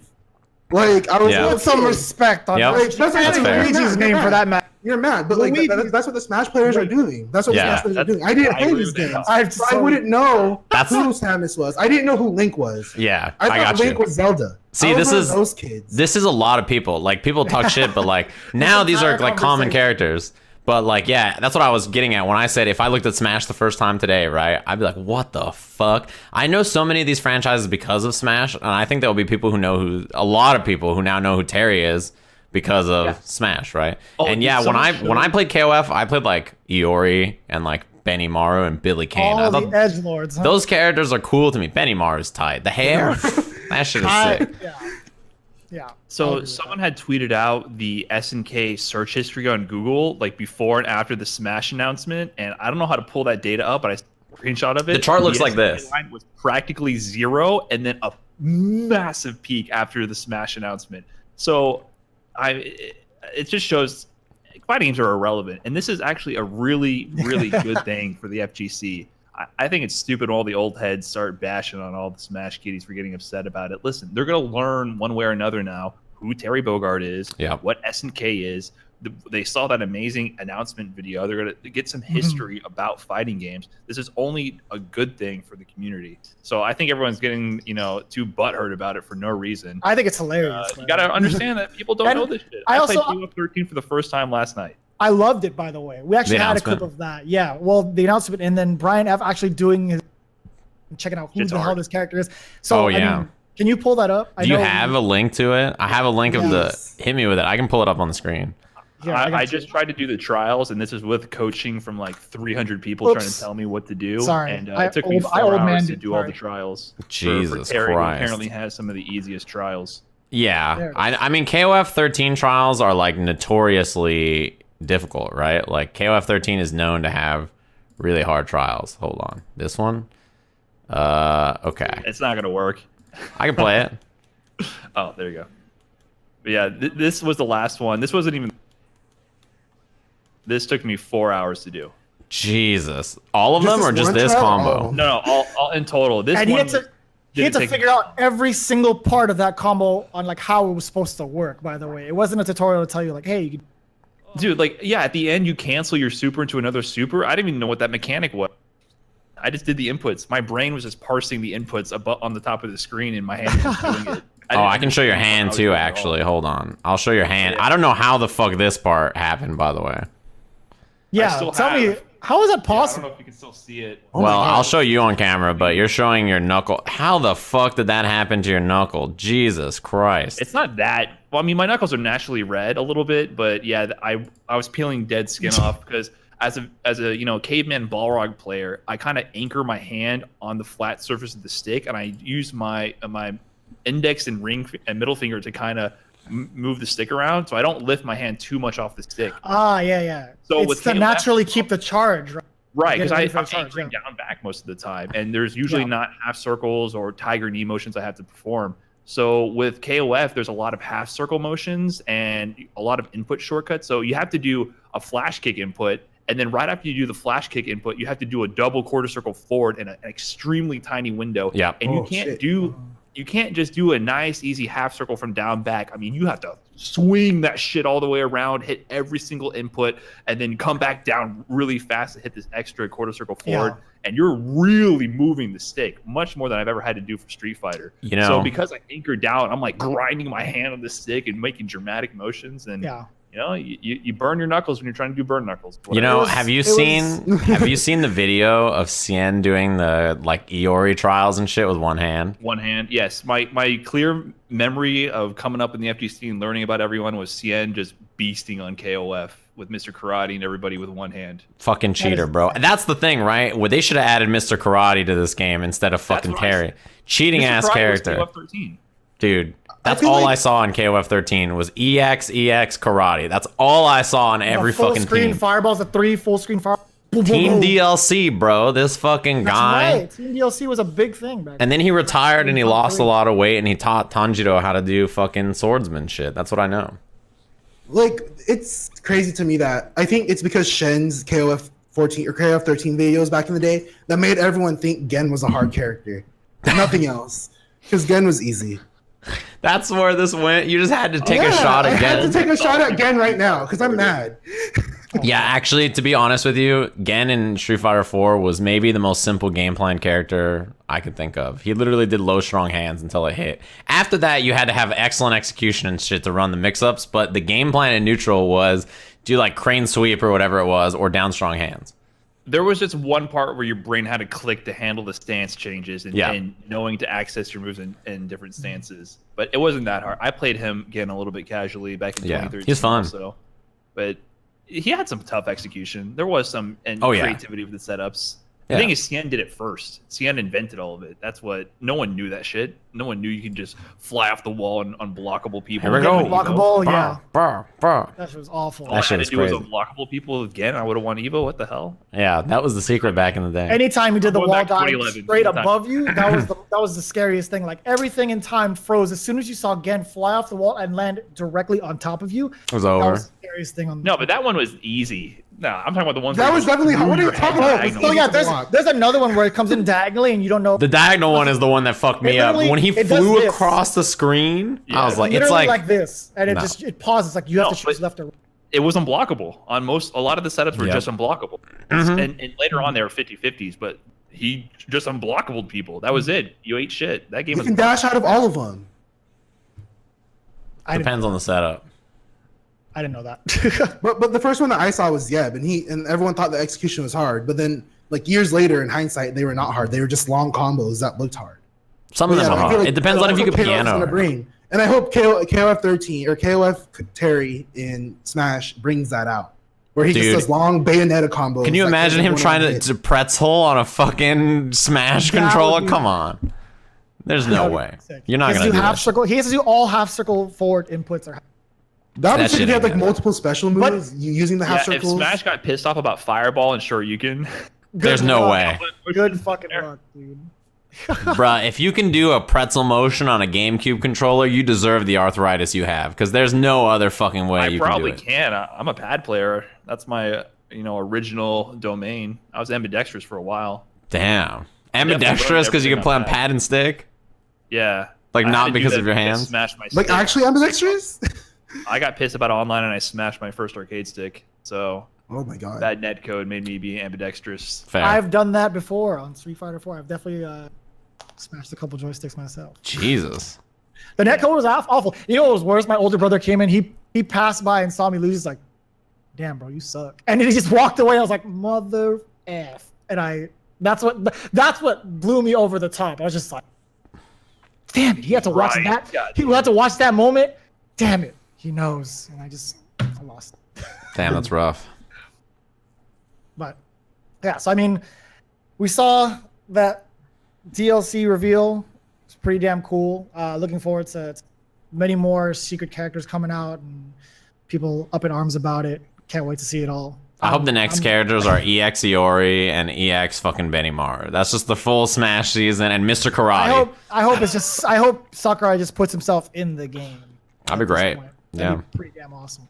Speaking of new characters, we do have another patch coming in for Tekken 7, the mid-season patch leading up to the Season 3 changes. Mistaken. I know you guys were, I want to assume you guys were at least in the arena when that announcement happened. Was it Zafina? I always say Zafina. Zafina. Who cares? Zafina and Leroy Smith. Leroy Smith. Wait. Before we get into that, I got to talk about it. Was anyone else fooled when Snake was on screen? Hell yeah. Hell yeah. I grabbed, I think it was, I don't know if it was like Steve or Ringe, who I was next to. I just grabbed somebody. I was like, there's no way Snake is coming. I thought that they were gonna do another guest character, right? So I thought like, okay, Snake seems about right. If he was in there, He'd be tight, dude. CQC. I want to play him in Smash, so if he was in Tekken, I'd be about it. yeah, I would love to. You know, he has like that running tackle that could be like his running 2 or something like that. It'd be sick.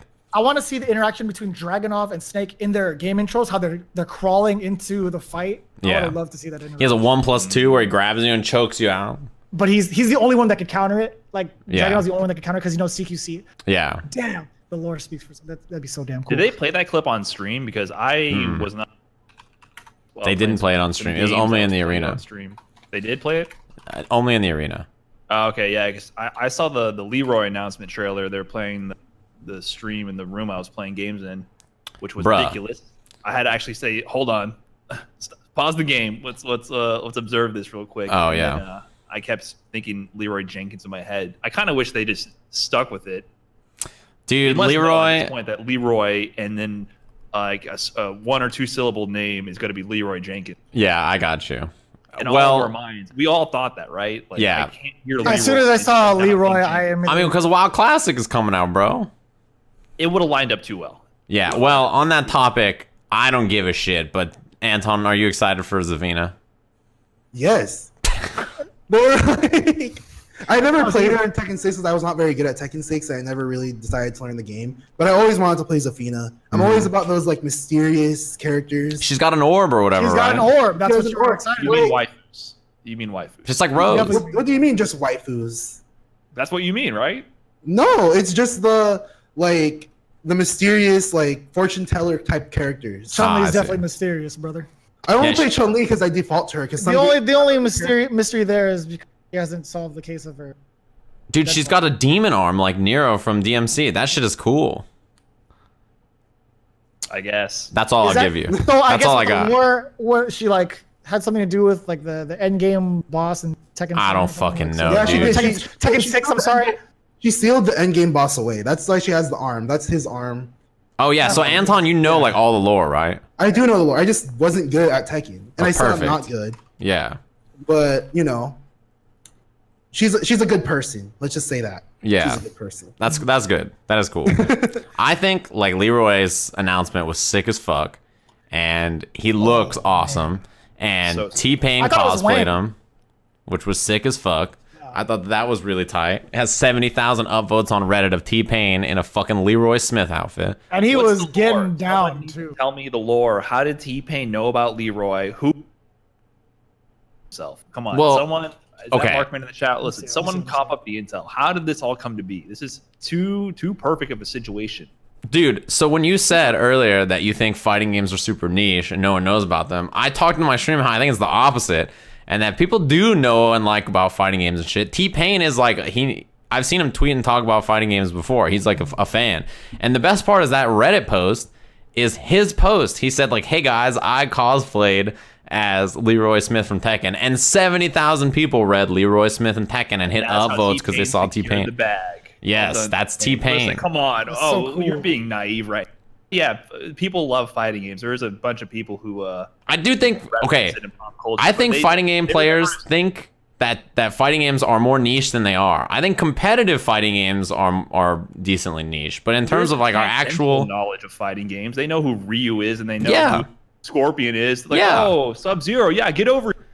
dude, you You can know, go to a mall and still buy like, you know, Ryu or Mortal Kombat tees and shit. Like it's in pop culture. It's not so niche that people don't know what the fighting games are or anything like that. They might not know that the current fighting games exist, but you know. That's what I mean. People know about fighting games from the 90s. There's Yeah. tons of references in hip-hop lyrics to fighting games all the time. Oh, yeah, it's still from like very the relevant in 90s and pop early culture. 2000s. But that's what I mean is fighting games have left the public conscious in a modern way. It's all nostalgia. People don't know about up-and-coming DLC characters that haven't been announced before. All right, brand new characters. This is not what people think about. Everything is referenced to the past. I don't know And if Naruto- that's Naruto surged in sure. popularity back fully. then, but it's not the same now. I don't think that's fully true. I think maybe it's not as big as it used to be because, you know, back then in arcade culture, it was probably just such a big deal. But I still think it's decent. Like when you see announcements go up for characters and stuff for fighting games, I think there's like a decent pop from people who are outside the space. Even if they don't play the games and stuff, there's like people like, wow, look at this character coming to this or X or Y and stuff. The viewership on a lot of the announcement trailers is usually pretty big too. I think it's a big enough following. Like people look at that shit, they click the trailer. They're not gonna buy the game, but they'll click not the gonna trailer. Who gives a shit? That's what I'm saying. There's no I mean, that's still in the conversion public players. consciousness. I think it's not bad. And also the video about Netcode and stuff, there's a lot of people in there that were saying that they want to give fighting games a chance, and they do, and then the games just suck.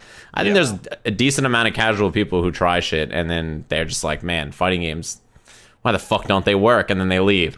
So that's probably what's happening. It's like they want to give them a Always shot. Circling back to this part of the conversation, it's a pretty pivotal part of it, man. But I don't know, because when you go to like a GameStop launch of a game, and that's when it's a new game, you still get like 30 to 40 people waiting in line, and they have like the first day one GameStop tournament. I didn't know people still went to GameStop. I Sorry, that was the part that fucked me up. No, I did it for Smash. I definitely tried that out. That was the part that fucked me up. I was like, damn, people still go to GameStop? Hold up. Sorry, my bad. Yeah, there's like 30 to 40 people in the the Southern California GameStops that go for shit. the potential free copy, or like they try to play for it, but they really have no chance. against Oh, people like that winning the understand day fighting one games. tournament for the free Yeah. copy? Oh, Yeah, they think they're hot shit, but they're not. damn. Damn. That's GameStop tournaments. That why you gotta flex on GameStop tournaments, bro? Damn, that's cold Those are- world we live in. Yeah, it really is. So like, it's just those people that are like, they're not competitive. They probably don't know what the FGC actually is, Mhm. but they're buying the game day one. Yeah, That's good. And then I mean, they Mortal just start- Kombat. Like you could look at the sales in Mortal Kombat, right? It's pretty absurd. Yeah, ridiculous. Yeah, that game sold like hotcakes. There's a lot of shit to do in that game. I got DDoS in fucking Combat League. What are we talking about? Yeah, so let's get back on track. So with the patch in mind, and that's what it's going to be taking place, what, in 2 days, September 9th, the balance change comes with it. Is that correct Yeah, or no? the balance Okay. patch is coming out on September 10th, I believe it is. So- 9th or 10th. That's going to be tournament legal as soon as it's out, or at least like the week of, correct? Yeah, so Up it's. until the end of the tour in December? I mean, yeah, it's coming out, and they're dropping Zafina, and there's a huge list of balance changes. And what's interesting to me is like, this is a really big patch to drop in the middle of a season for a competitive game, right? I think normally we don't see this big of a patch kind of this close to a finals. Most games try to patch right after EVO if they're going to do something. I think like when Street Fighter did mid-season patches, they've done it like that before. But it's really interesting because the finals are like 3 months away. And if you're on the cusp of qualifying, or if you've qualified already and your character has changed a lot, it is really like crunch time to sit down and figure out if your current character is worth it, or if you have to switch characters for some reason or something like that, or if you should develop side characters or readjust your time. It's like really interesting for the competitive scene where the patching has taken us, because this didn't used to be a concern, but a mid-season patch is a big deal for a game that has a competitive circuit. Yeah. I would say if you're a competitive player in this era, you just need to be ready to switch at a moment's notice. You need to be having some, maybe not fully baked, but have your ingredients prepped for whatever character in your backlog, because you don't know when you're going to get hit with the nerf hammer and the meta is just going to be shifted, pulled the rug from under your feet, and you have to move on. I think for a game like Tekken, though, it's super intimidating to do. There's a lot of universal skills with Tekken, and it seems just culturally, a lot of the top players tend to just play, or at least on the side play, other characters. So I think you're starting to see that more like Street Fighter. People are starting to pick up that mentality a lot more now. Yeah. So I don't know. This could be very dramatic for a lot of players, but at least Tekken, it seems culturally people tend to play a lot of characters in general. Even if some people are solo main in one tournament, it's very common to see top players play multiple characters in tournament. Okay. Yeah, there are some characters. Will be okay. What's interesting is like you have some players like Knee who have a lot of success counterpicking and playing multiple characters, but when you look at like TWT finals and like EVO wins and stuff, there's actually like a nice spread of both, right? Like Arslan Ash won by playing like 2 characters and like switching, right? So he's somebody who plays multiple characters. But then you have like Rongchu who won with Panda, and you have like Kudans who played Devil Jin. Yeah, so like it's interesting because there's like a nice mixture of both. And I think actually if you look at most games that get patched, it's kind of like both styles have success. People who just focus on one character can have success, right? And then there's people who like switch. What's funny is I asked Anakin about this, and he called them switchy guys. He's like, yeah, you have guys like me that are switchy, but they haven't won the big titles as much, right? It's like mostly the people who focus on their 1 or 2 characters that they're playing and stuff like that. Anakin himself got 3rd at EVO playing just Jack. You know, so it's like it's very interesting, like the kind of mindset of, do I just play my character and focus on being a specialist, or do I actually try to play multiple characters and see how it works? Because for Knee, I would think most people would say that the style he plays is successful 99% of the time, right? He's won so many different tournaments and stuff switching. So I'm sure that that's still be what he, that's still going to be what he does. But yeah, mid-season patching, I think, is like, as a spectator and as a commentator, like it's always fun to see new changes, new patches, new like moves, new matchups, like for the game to be feel dynamic and change. But yeah, I always worry for the competitors, right? And I think now we're kind of in the era where like you just have to sort of adapt, right? You just sort of have to keep up with all this stuff. You got to be ready for it to happen. At the same time, the finals are happening. That's going to be the highest level of gameplay, and you want people to watch. Yeah. So you need to freshen up the game somehow. And if you're willing to add new characters, why not a balance patch? Because people will come back and watch the game. We'll try and learn their characters again. We'll try to learn these new characters. Yeah. In the months coming up to like the Tekken World Tour Finals versus something like Street Fighter 5, where we do have new characters, but they're still not to the level of Karen. We're not going to see Akuma like them as much as Akuma and Rashid.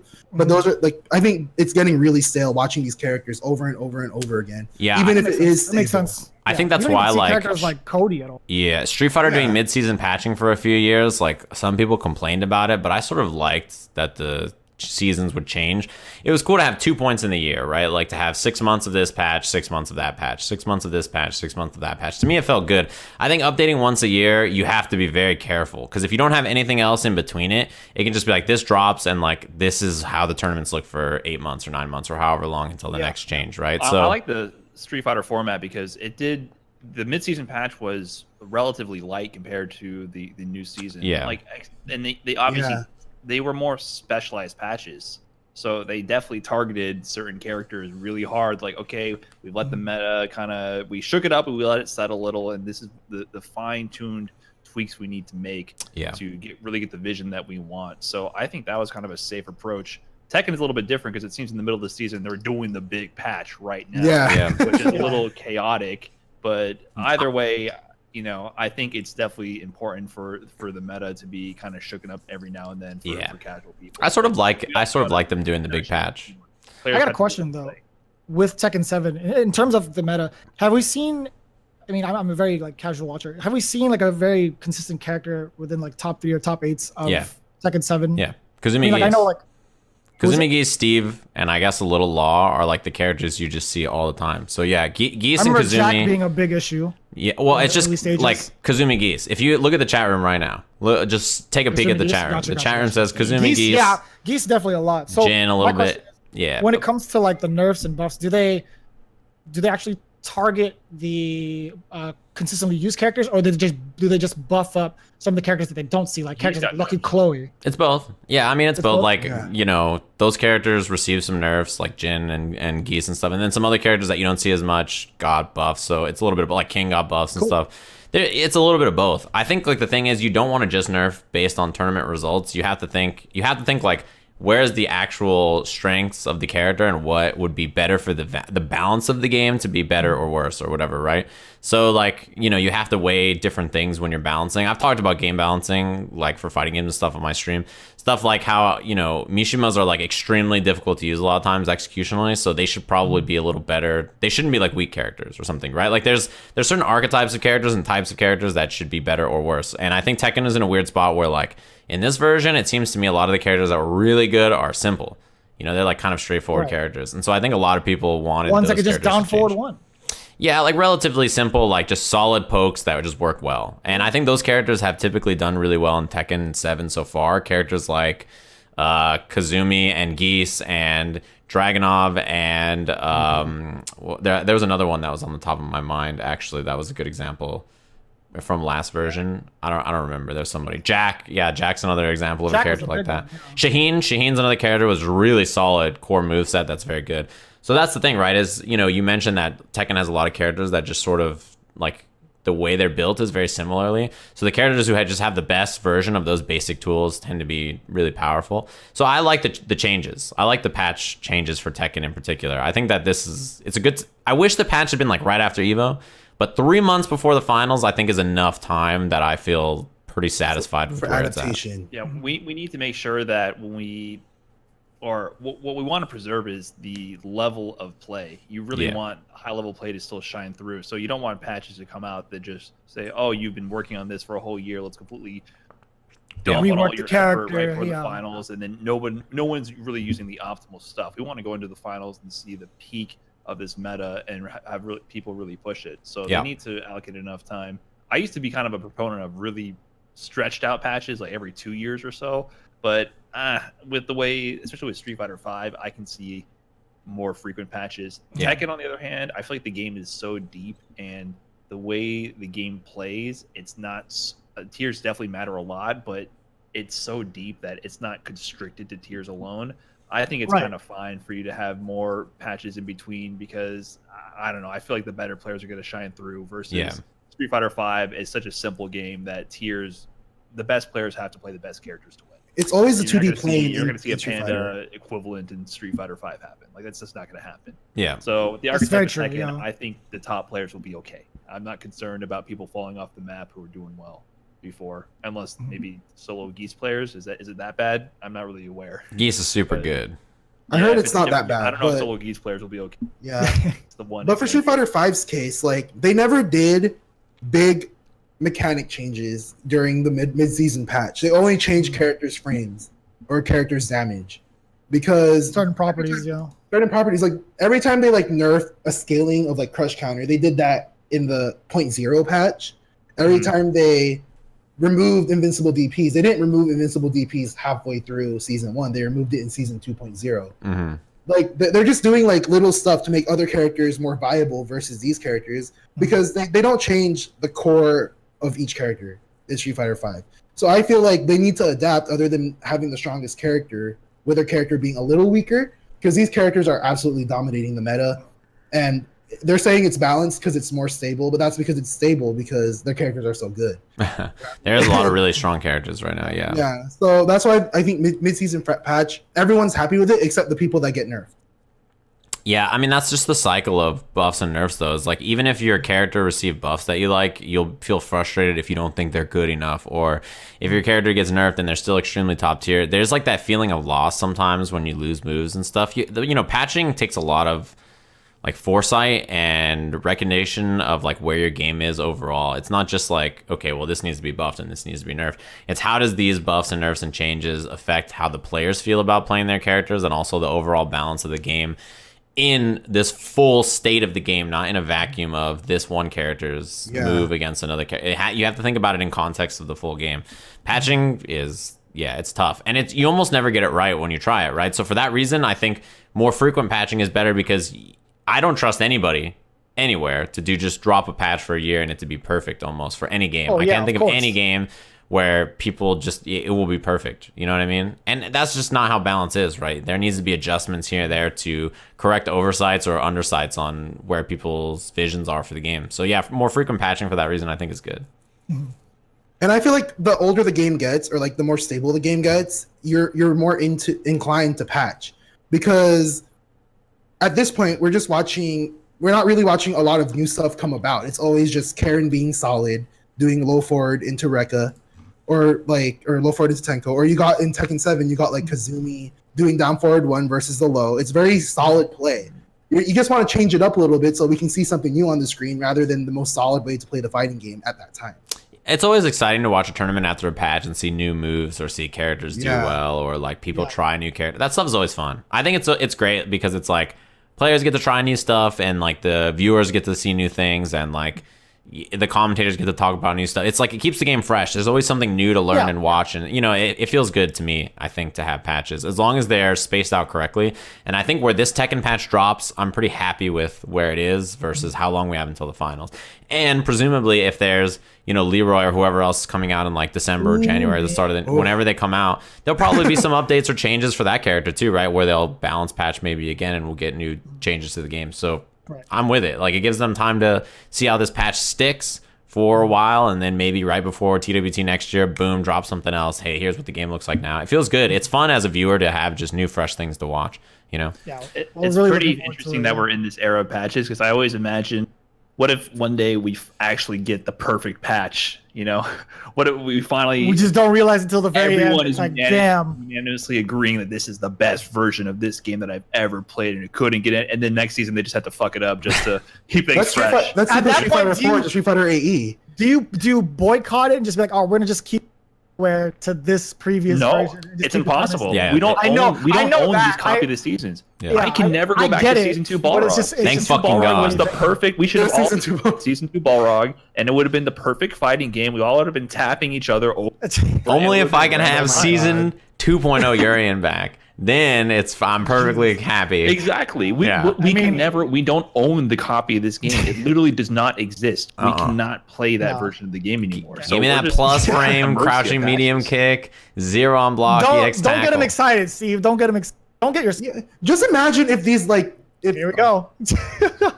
No, just imagine if the mid-season patches didn't happen for season 2 or season 3. Like, imagine season 3.0 Rashid. Urian might have actually been a good character for a little while. Yeah, I don't think 2.0 was that traumatic. Besides Urian and Laura was the biggest one, I think. 2.0. Imagine trying to put Euro Colleen existing. That was the only time Urian was a super strong character. Ever since then, he's been kind of meh. 3.0. I agree with you, because that's when Tommy Two Step popped up in the chat. He's like, season 2 Urian, please. So that's how season 2.5 Urian was perfectly like acceptable.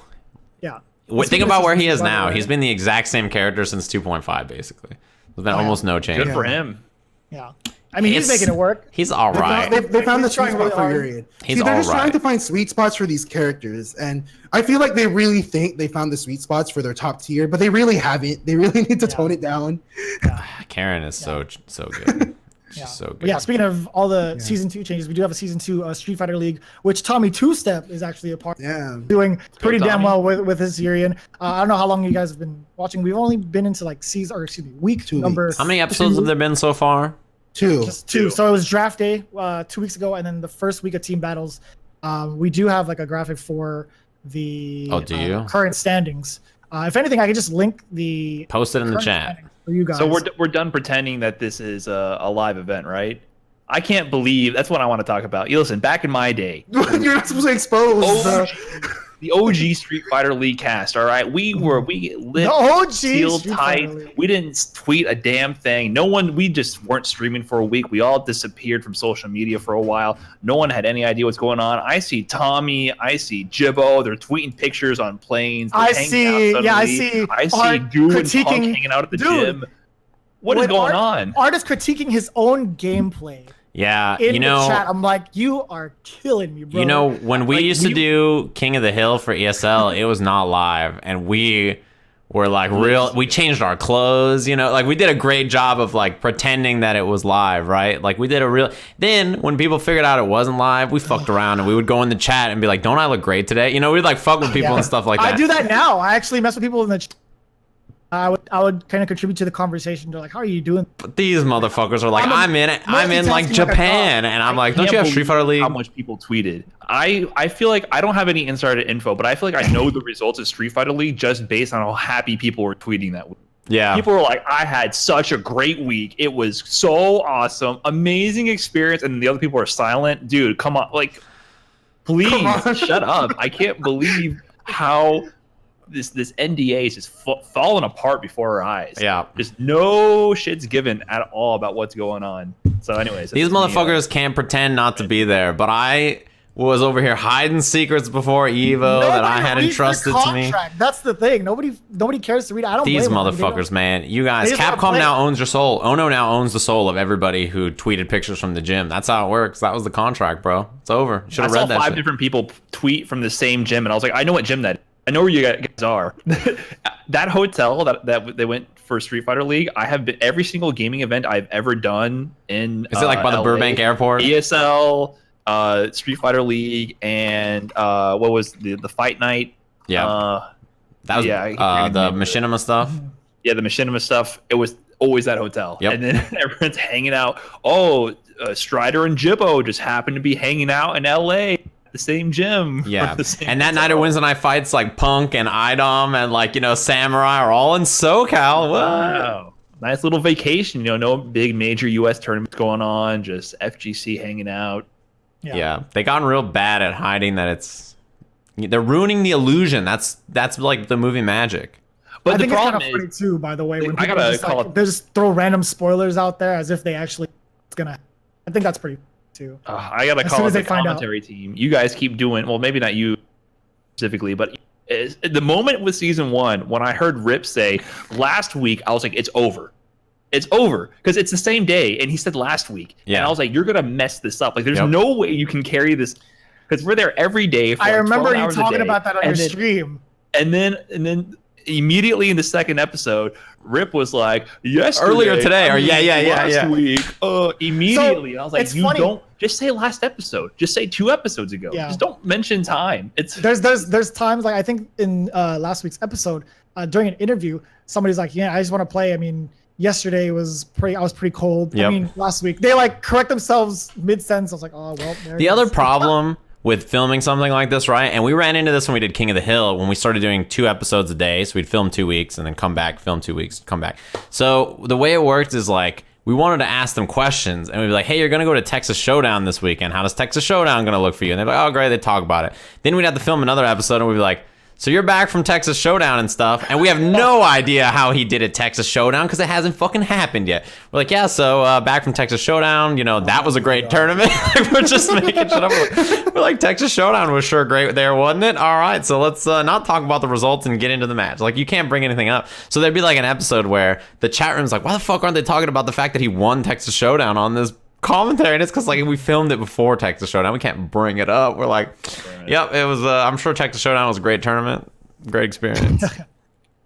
That's the problem. For those of you that have been watching, did you guys see how much more money the top 3 teams are getting? So let me tell you something. When I was doing the show, I didn't actually see the pricing. I wanted to keep it, like, just me personally, I want to keep it as much as a surprise. Jesus. I actually almost flubbed it up reading the graphic, like 1st through 3rd. As I was reading these numbers, I'm like, what? In my mind, I'm like, what in the hell? That is an insane amount of money.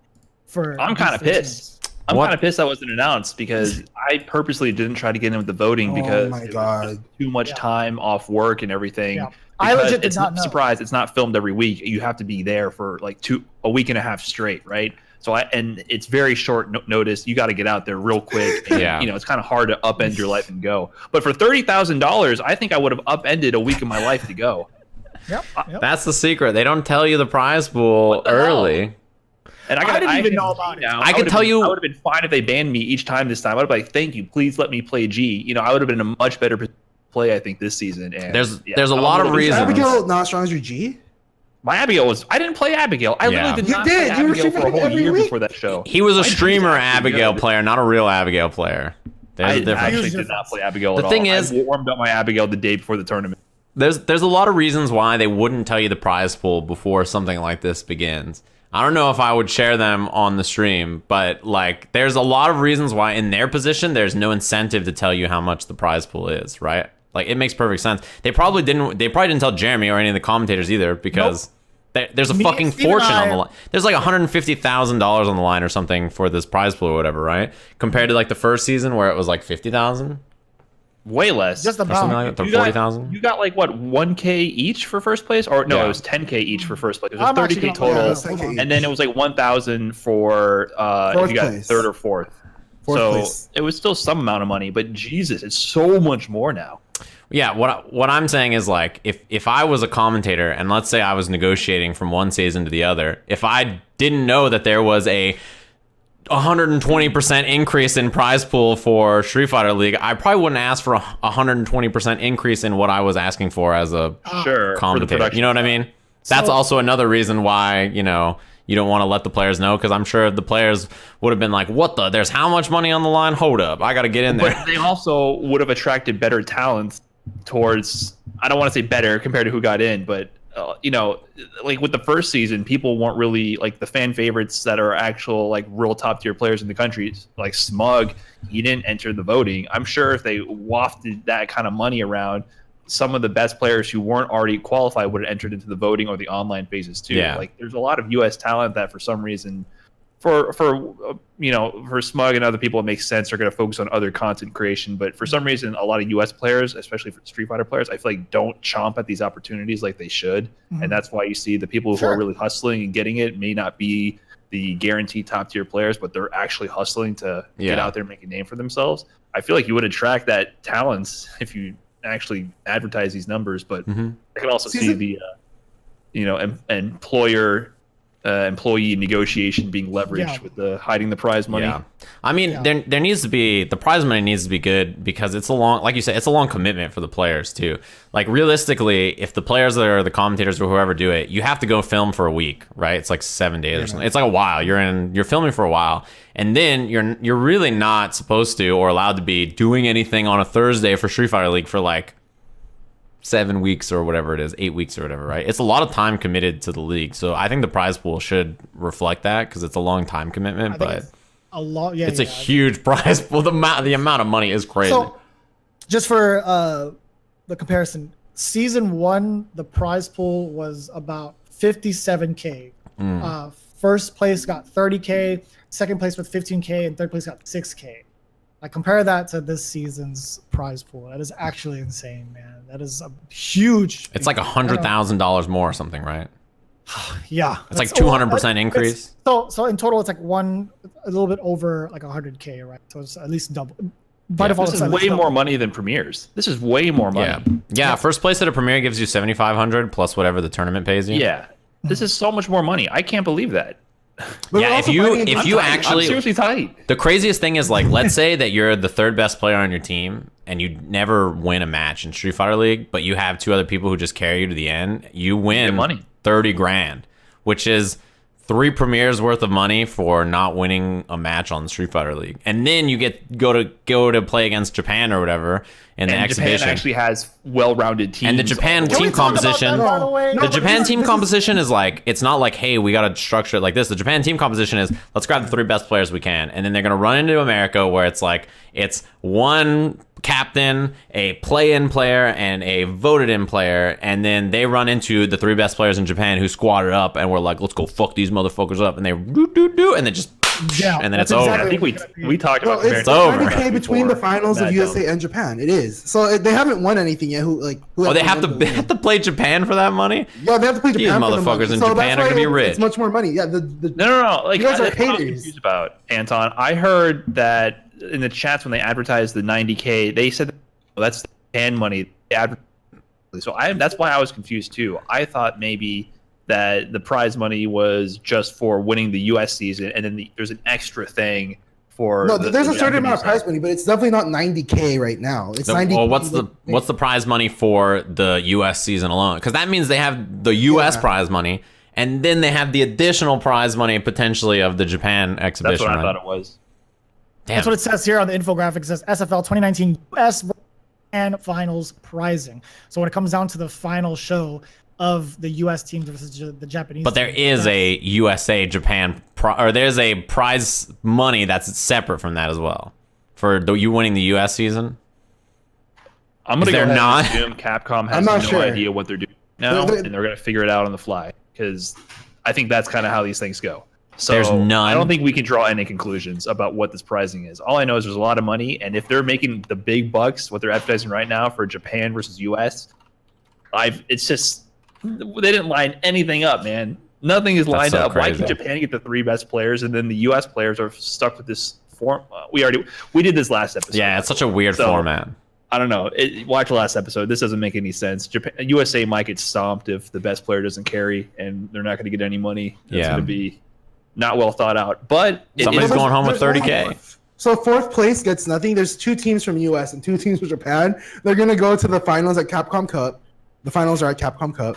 Mhm. So fourth place gets nothing, just like 0, because it's only first to 3, right? Oh shit, is that how it works? Damn, get smoked. Yeah, it's 2 and 2 from each. I'm glad I So stayed third home. place gets money. So first, I second, don't- and third get money? That's so weird. It's- Yeah. I don't even know. To be honest with you, I'm gonna be very transparent. I don't even know sure of the tournament's gonna be for the finals. If there's gonna be if it's like a single limb, double limb tournament, I don't even know what the bracket's gonna look like going into the finals. I mean, there is a way to kind of prevent that fourth place getting nothing from happening, like where it could be like tied for third or something in a certain format, but I don't know. If it's single limb. Yeah, if it's single limb, yes, but I don't know for certain. I can't. Even if I did know, I would tell you, but I legit do not know what the bracket's going to be. like SFL for is just the a finals. weird thing to me. I think it's something that could be really cool with some improvements. I think it's improved though. That's kind of what I wanted to talk about a little bit. I think there's a lot of improvements from last season, like the ban format. I still think bans are stupid, but the fact that they made it so that you always play each team twice. If they ban, and during that matchup, if you ban character A, when you play that team again, you cannot ban the same character twice. You have to choose character B. And that's So cool. that Yeah. prevents a situation from like IDOM getting banned every time. Even I got banned multiple times against the same team, which sucked. And I think it balances out a lot to help character specialists still feel like part of the game. So I think that's a huge improvement. And they also had a really good thing with the draft day where they actually made the captains play to decide draft order. I thought that was way better too, because in the first season they made us play these exhibition matches, which were for no reason, and nothing. that was the only gameplay. But I think actually deciding the draft based on that mini tournament was huge. That actually changes the future of the game entirely. Mhm. And CJ got so lucky with the draft. He ended up with like by far the best team, Yeah, it seems IDOM crazy. and Art. Yes, Art was the last pick. That was crazy, by the way. Having Art as Art was the last pick. so solid. But Yeah, it was overall, I weird. don't know, you guys know the overall teams is what they got. Team Spirit with CJ Truth, IDOM, Sabin, and then Gale, the returning team. You already know. Team Frost actually has Dual Kevin and Samurai coming back with Sherry Jennings as well. Then you have Team Storm, like a completely new team. You have 801 Strider, Mojo, and Tommy Two Step. Then you got the returning champs with Team Inferno with Punk and them. Then you have Smug finally coming to SFL with Team Psycho. You have Smug, Dangadias, and Automatic, who we talked about the last time we met, like the predictions for SFL, as Automatic being like one of the top choices for this kind of format because of how versatile he is with his characters. I kind of disagree, though. I would I mean, say I'm just saying that's what we said before. sure. Before Right. the season even started, we had our eyes on Automatic as being one of the main picks, right? Just I because can't he's so believe Art versatile was in characters. last. So I'll be honest, I didn't watch the draft. I just saw what the teams ended up as. I cannot believe Art went last. That's so crazy. That was CJ lucked out so hard. Yeah, he was first by pick then, far. right? I can't believe they got that. CJ's team is ridiculous. By The far last the two best picks team, were- I think. Sherry then Art. Sherry and Art. Yeah, that's right. Yeah. Yeah, Team that's Frost crazy. And was the second funniest last thing was when Smug went for his draft pick. So I was restreaming it and I was calling out all the picks and I was up until the Sherry part. That threw me for a loop, right? So when Art did his exhibition match and they asked him like, oh, what would your ideal team be? Like if you can choose, they're like, oh yeah, it'd be really cool if we can be, me, Smug, and Idom, like I Team thought that was NLBC sick, yeah. repping. And then Smug goes to do his first pick. And then I was like, dude, Smug is going to pick Dank right in front of Art's face and just completely stomp on his dreams. And then what does Smug do? He picks Dankamadillas Tank right in front of Art. He has no And choice, Smug though, was on right? the middle of the snake trap. So he picked again. And then he picked Lord Jibbo right after. Back to back. While Art is sitting there waiting. I didn't think about that. thought, damn. That was crazy. And you know who they lost to? Yeah, Art's they sure team. did. First round. No, but he had no choice but to pick Dinka Diaz because he had it to was pick one. 3-1 or 3-0. Sorry. No, because he had to. They already snake draft all of the play-ins, so he needed to have a play-in. He just didn't want the two Dawsons, right? Because Dawson is too easily banned out. I guess that's true, right? Yeah, but I mean, it was slightly forced on his hand, but also, yeah, it still worked out that way. It's still pretty. Yeah, I see what it you're was saying pretty though. funny. Like he wouldn't want to pick $2. He totally banned. Yeah. yeah, I feel like I don't like the format of Street Fighter League right now. Like I feel like the ban is extremely necessary because the games are first to two. Where basically if it's first to two, it's basically a big tournament that one person can win. So we'll say let's say Punk is the best player on the team, and you can never ban his carrion. His carrion is easily the most consistent, stable, player in the US right now. He could easily just carry his team. It doesn't matter how well his team does. So you would have to have the opportunity to ban carrying. And that defeats the purpose of team tournament, where if it was a first to one team tournament, like most team tournaments are, you can't counter, you know what I mean? I think Sure. if that's the case, You can't random out the one game factor of Street Fighter 5 in team tournaments. That's the fun of team tournaments, is the first to one. I mean, I think if that's the case, you just run first to one and don't do bans, right? If the justification for bans is that it's 2 out of 3 or something like that, which I don't know if that's the idea, but if that's what it is, then I think you just do first to me, SFL is weird because I think this would be a really cool format if you just let the players play and don't do any bans, anything like that, and just do a normal play in and just have lots of really great players with really great matches and let them be personable and be on camera a lot. You would just have excellent gameplay, all the favorite personalities and players on stream all the time, great commentary, great production. I think the problem is the physical studio environment is by far the biggest drawback because when you're in there, you can hear everything. It's if someone drops a pen, you're going to hear it loud and clear. So they started putting the teams. I can tell they have the next two teams are going to play sitting there so that they potentially catch some kind of interaction. But literally, when you talk in there, you're so self-conscious because it's quiet as hell and you can hear everything. Yeah. And audio bounces around way too much. So if you everyone knows you coughed, right? Yeah. So you don't want to be the one to speak up because when you speak up, you can't hold a private conversation. No. It's too audible. So you saw moments where something happened on the gameplay side.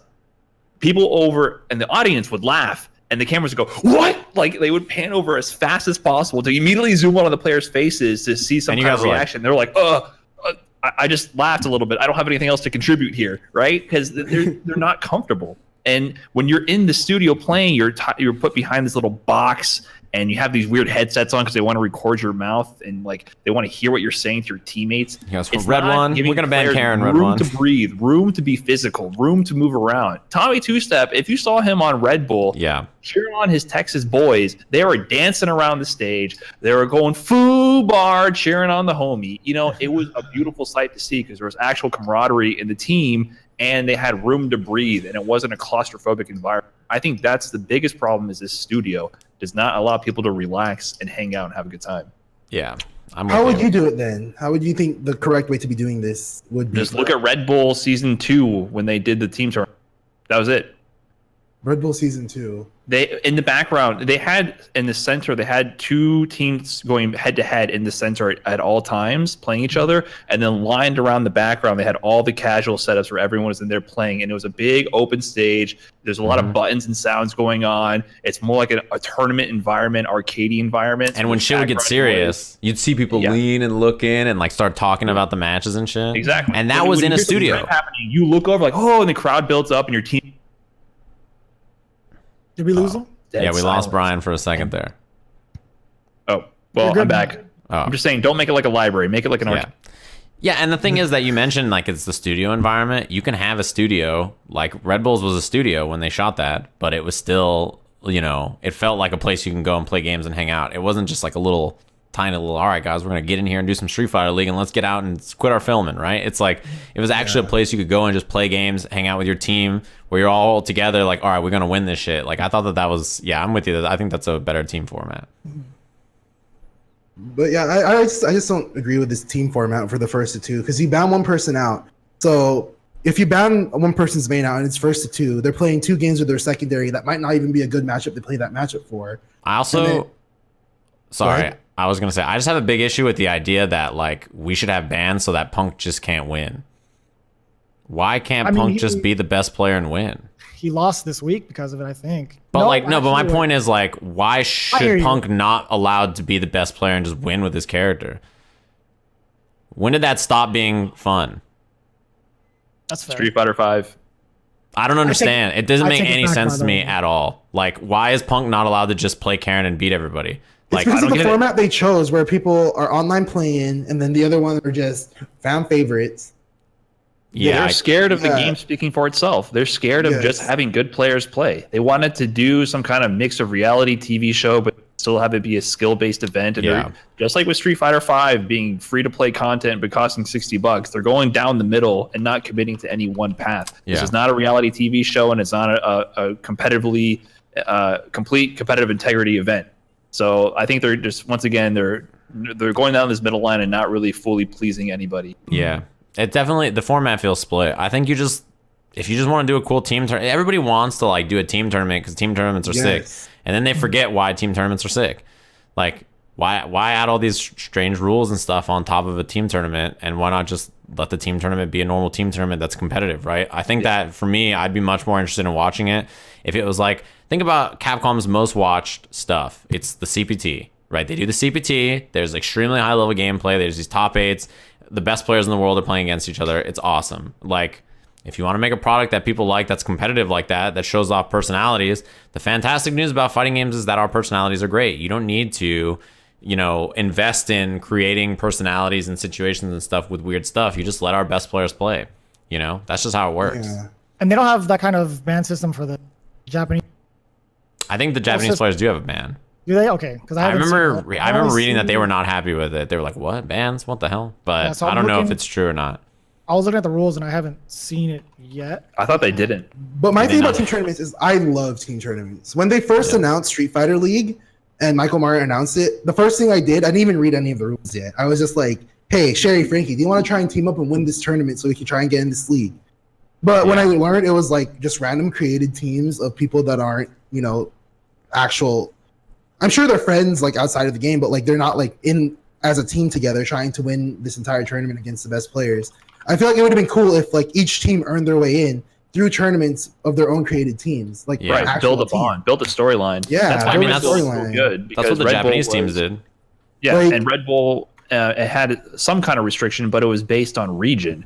So like, I went in with Cool Kid and Eric C. We're from the region, right? We played in tournaments together. We've already known each other, and we're like, all right, let's represent our region. Let's go in. And you met up with people from across the country. They had some kind of factor that tied you to your team, so you had some kind of actual camaraderie. Versus, I'm going to pick the best player that from this pool of players that's available. That was determined by a bunch of random scenarios. Factors. So it's just the bonds are artificial. Also, the fact that the finals are at Capcom Cup is like surprising to me. I think it's a little weird to bundle it in with Capcom Cup, especially of like, what if there are players in the Street Fighter League for US versus Japan that have to play each other in Capcom Cup, and they have to decide if trying to fight for the $30,000 or whatever it is for SFL is worth it versus the Capcom bracket versus like what are they gonna do, right? Like it's like such a weird thing to tie together. I think the only thing I can think they can do is do Street Fighter League after Capcom Cup. Like Capcom Cup, you can't mess with the integrity of that. You can't have people sandbag. That's gonna really mess it up. Street Fighter League should be treated like an after party.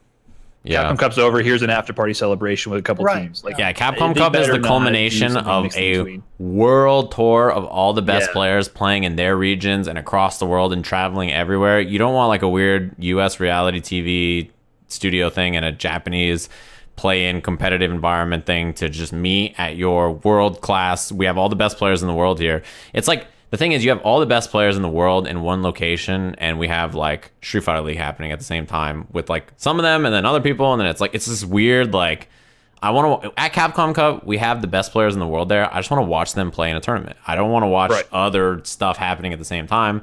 Like this is what I waited all year long for. Let me watch this. Street Fighter League can happen in the after party while people are having some watching it go down in a more relaxed actual environment. People can cheer for their team. That's the place where that's supposed to be there. If they're going to do it this way, it needs to be more relaxed. I really, really hope they don't have Capcom Cup contenders playing each other in matches before Capcom Cup. I want it to be like, my hope is that SFL happens like during the LCQ or something, and or something, you know, it's like early. And it's, I think it will be. Yeah, I hope it's not during the main tournament or something. Even then, it could still influence it. But from what I think what I've seen is that it's going to be the day. Wait, it's a 3-day event. Is it Friday, Saturday, Sunday? It should be. I think it might be a Saturday. Mistake. But when is Capcom Cup? Like the pool matches, or not the pool matches? Saturday. It's gotta be Saturday. They're probably running at the same time. Friday. Yeah. Oh, that's. Well, if I'm wrong, then it might be Friday, it might be Saturday. It should be like Friday with night. Season 1, they changed the final format like 18 times right up leading to the end. So I don't expect any of this to be decided right now, just based on the past history. Yeah. So we'll have to figure it out as we go. Mm-hmm.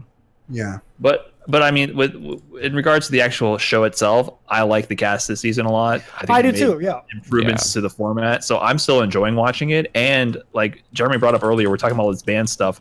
The most interesting part of the first episode was that Do beat Punk with no bans. Like those two people were just playing. Do has finally beaten Punk in the Canadian ranking event, Toryuken, and then once again they had a run back and they're playing their shit. You know, that's Do's counter pick to Karen and naturally came up because he found a character that can fight Punk's Karen. They're playing to win, and he overcame the obstacle. Right? He made the upset. Well. Now it's starting to fall into Do's favor, but there's a natural storyline there. Yeah. And that's the best part of it. So I hope they take a look at that, reconsider some things. But overall, I think it's so far been a lot of fun watching. Definitely an improvement, yeah. It's a great idea in concept. Like the execution's not all there, but that's something that you just learn with time and with trying it out. It's pretty new, right? It's still like the second season. We're trying out new things, and it's still within the same year. So it's a very, very new product. Still trying to flesh out going forward. Hopefully they keep going with it all like amidst all this criticism that everyone's giving it. Yeah, and it's like they're testing all this stuff out, but they're still giving a good amount of like to these players overall, right? And they get to play against each other in person.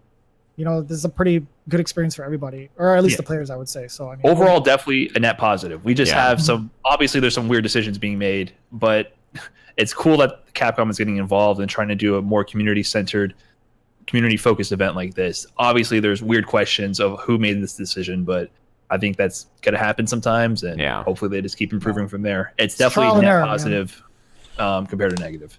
Yeah, we're making progress season by season. I don't know if there's gonna be a season 3 or not. Confirm or deny that, but it's still they're making steps to a better goal for everybody, the community. Great opportunity for a lot of viewers. Yeah. So overall, as long as they're taking steps forward, I'm happy with it. The matches themselves were sick. I mean, kind of reiterate, Rob TV taking down JB Karen versus it's JB's Birdie. Well, hey, quit reading the results off the page. You were there, right? See, I wanted to see that match too because at Defend the North, JB beat me. I almost got off my G, by the way. I do play G. I want to remind everyone that's a real thing. Okay, I almost beat JB. He beat me. He had to play down to the stream. I was watching that match. And it was Karen Rashid, and I wanted to watch the run back to see where this went.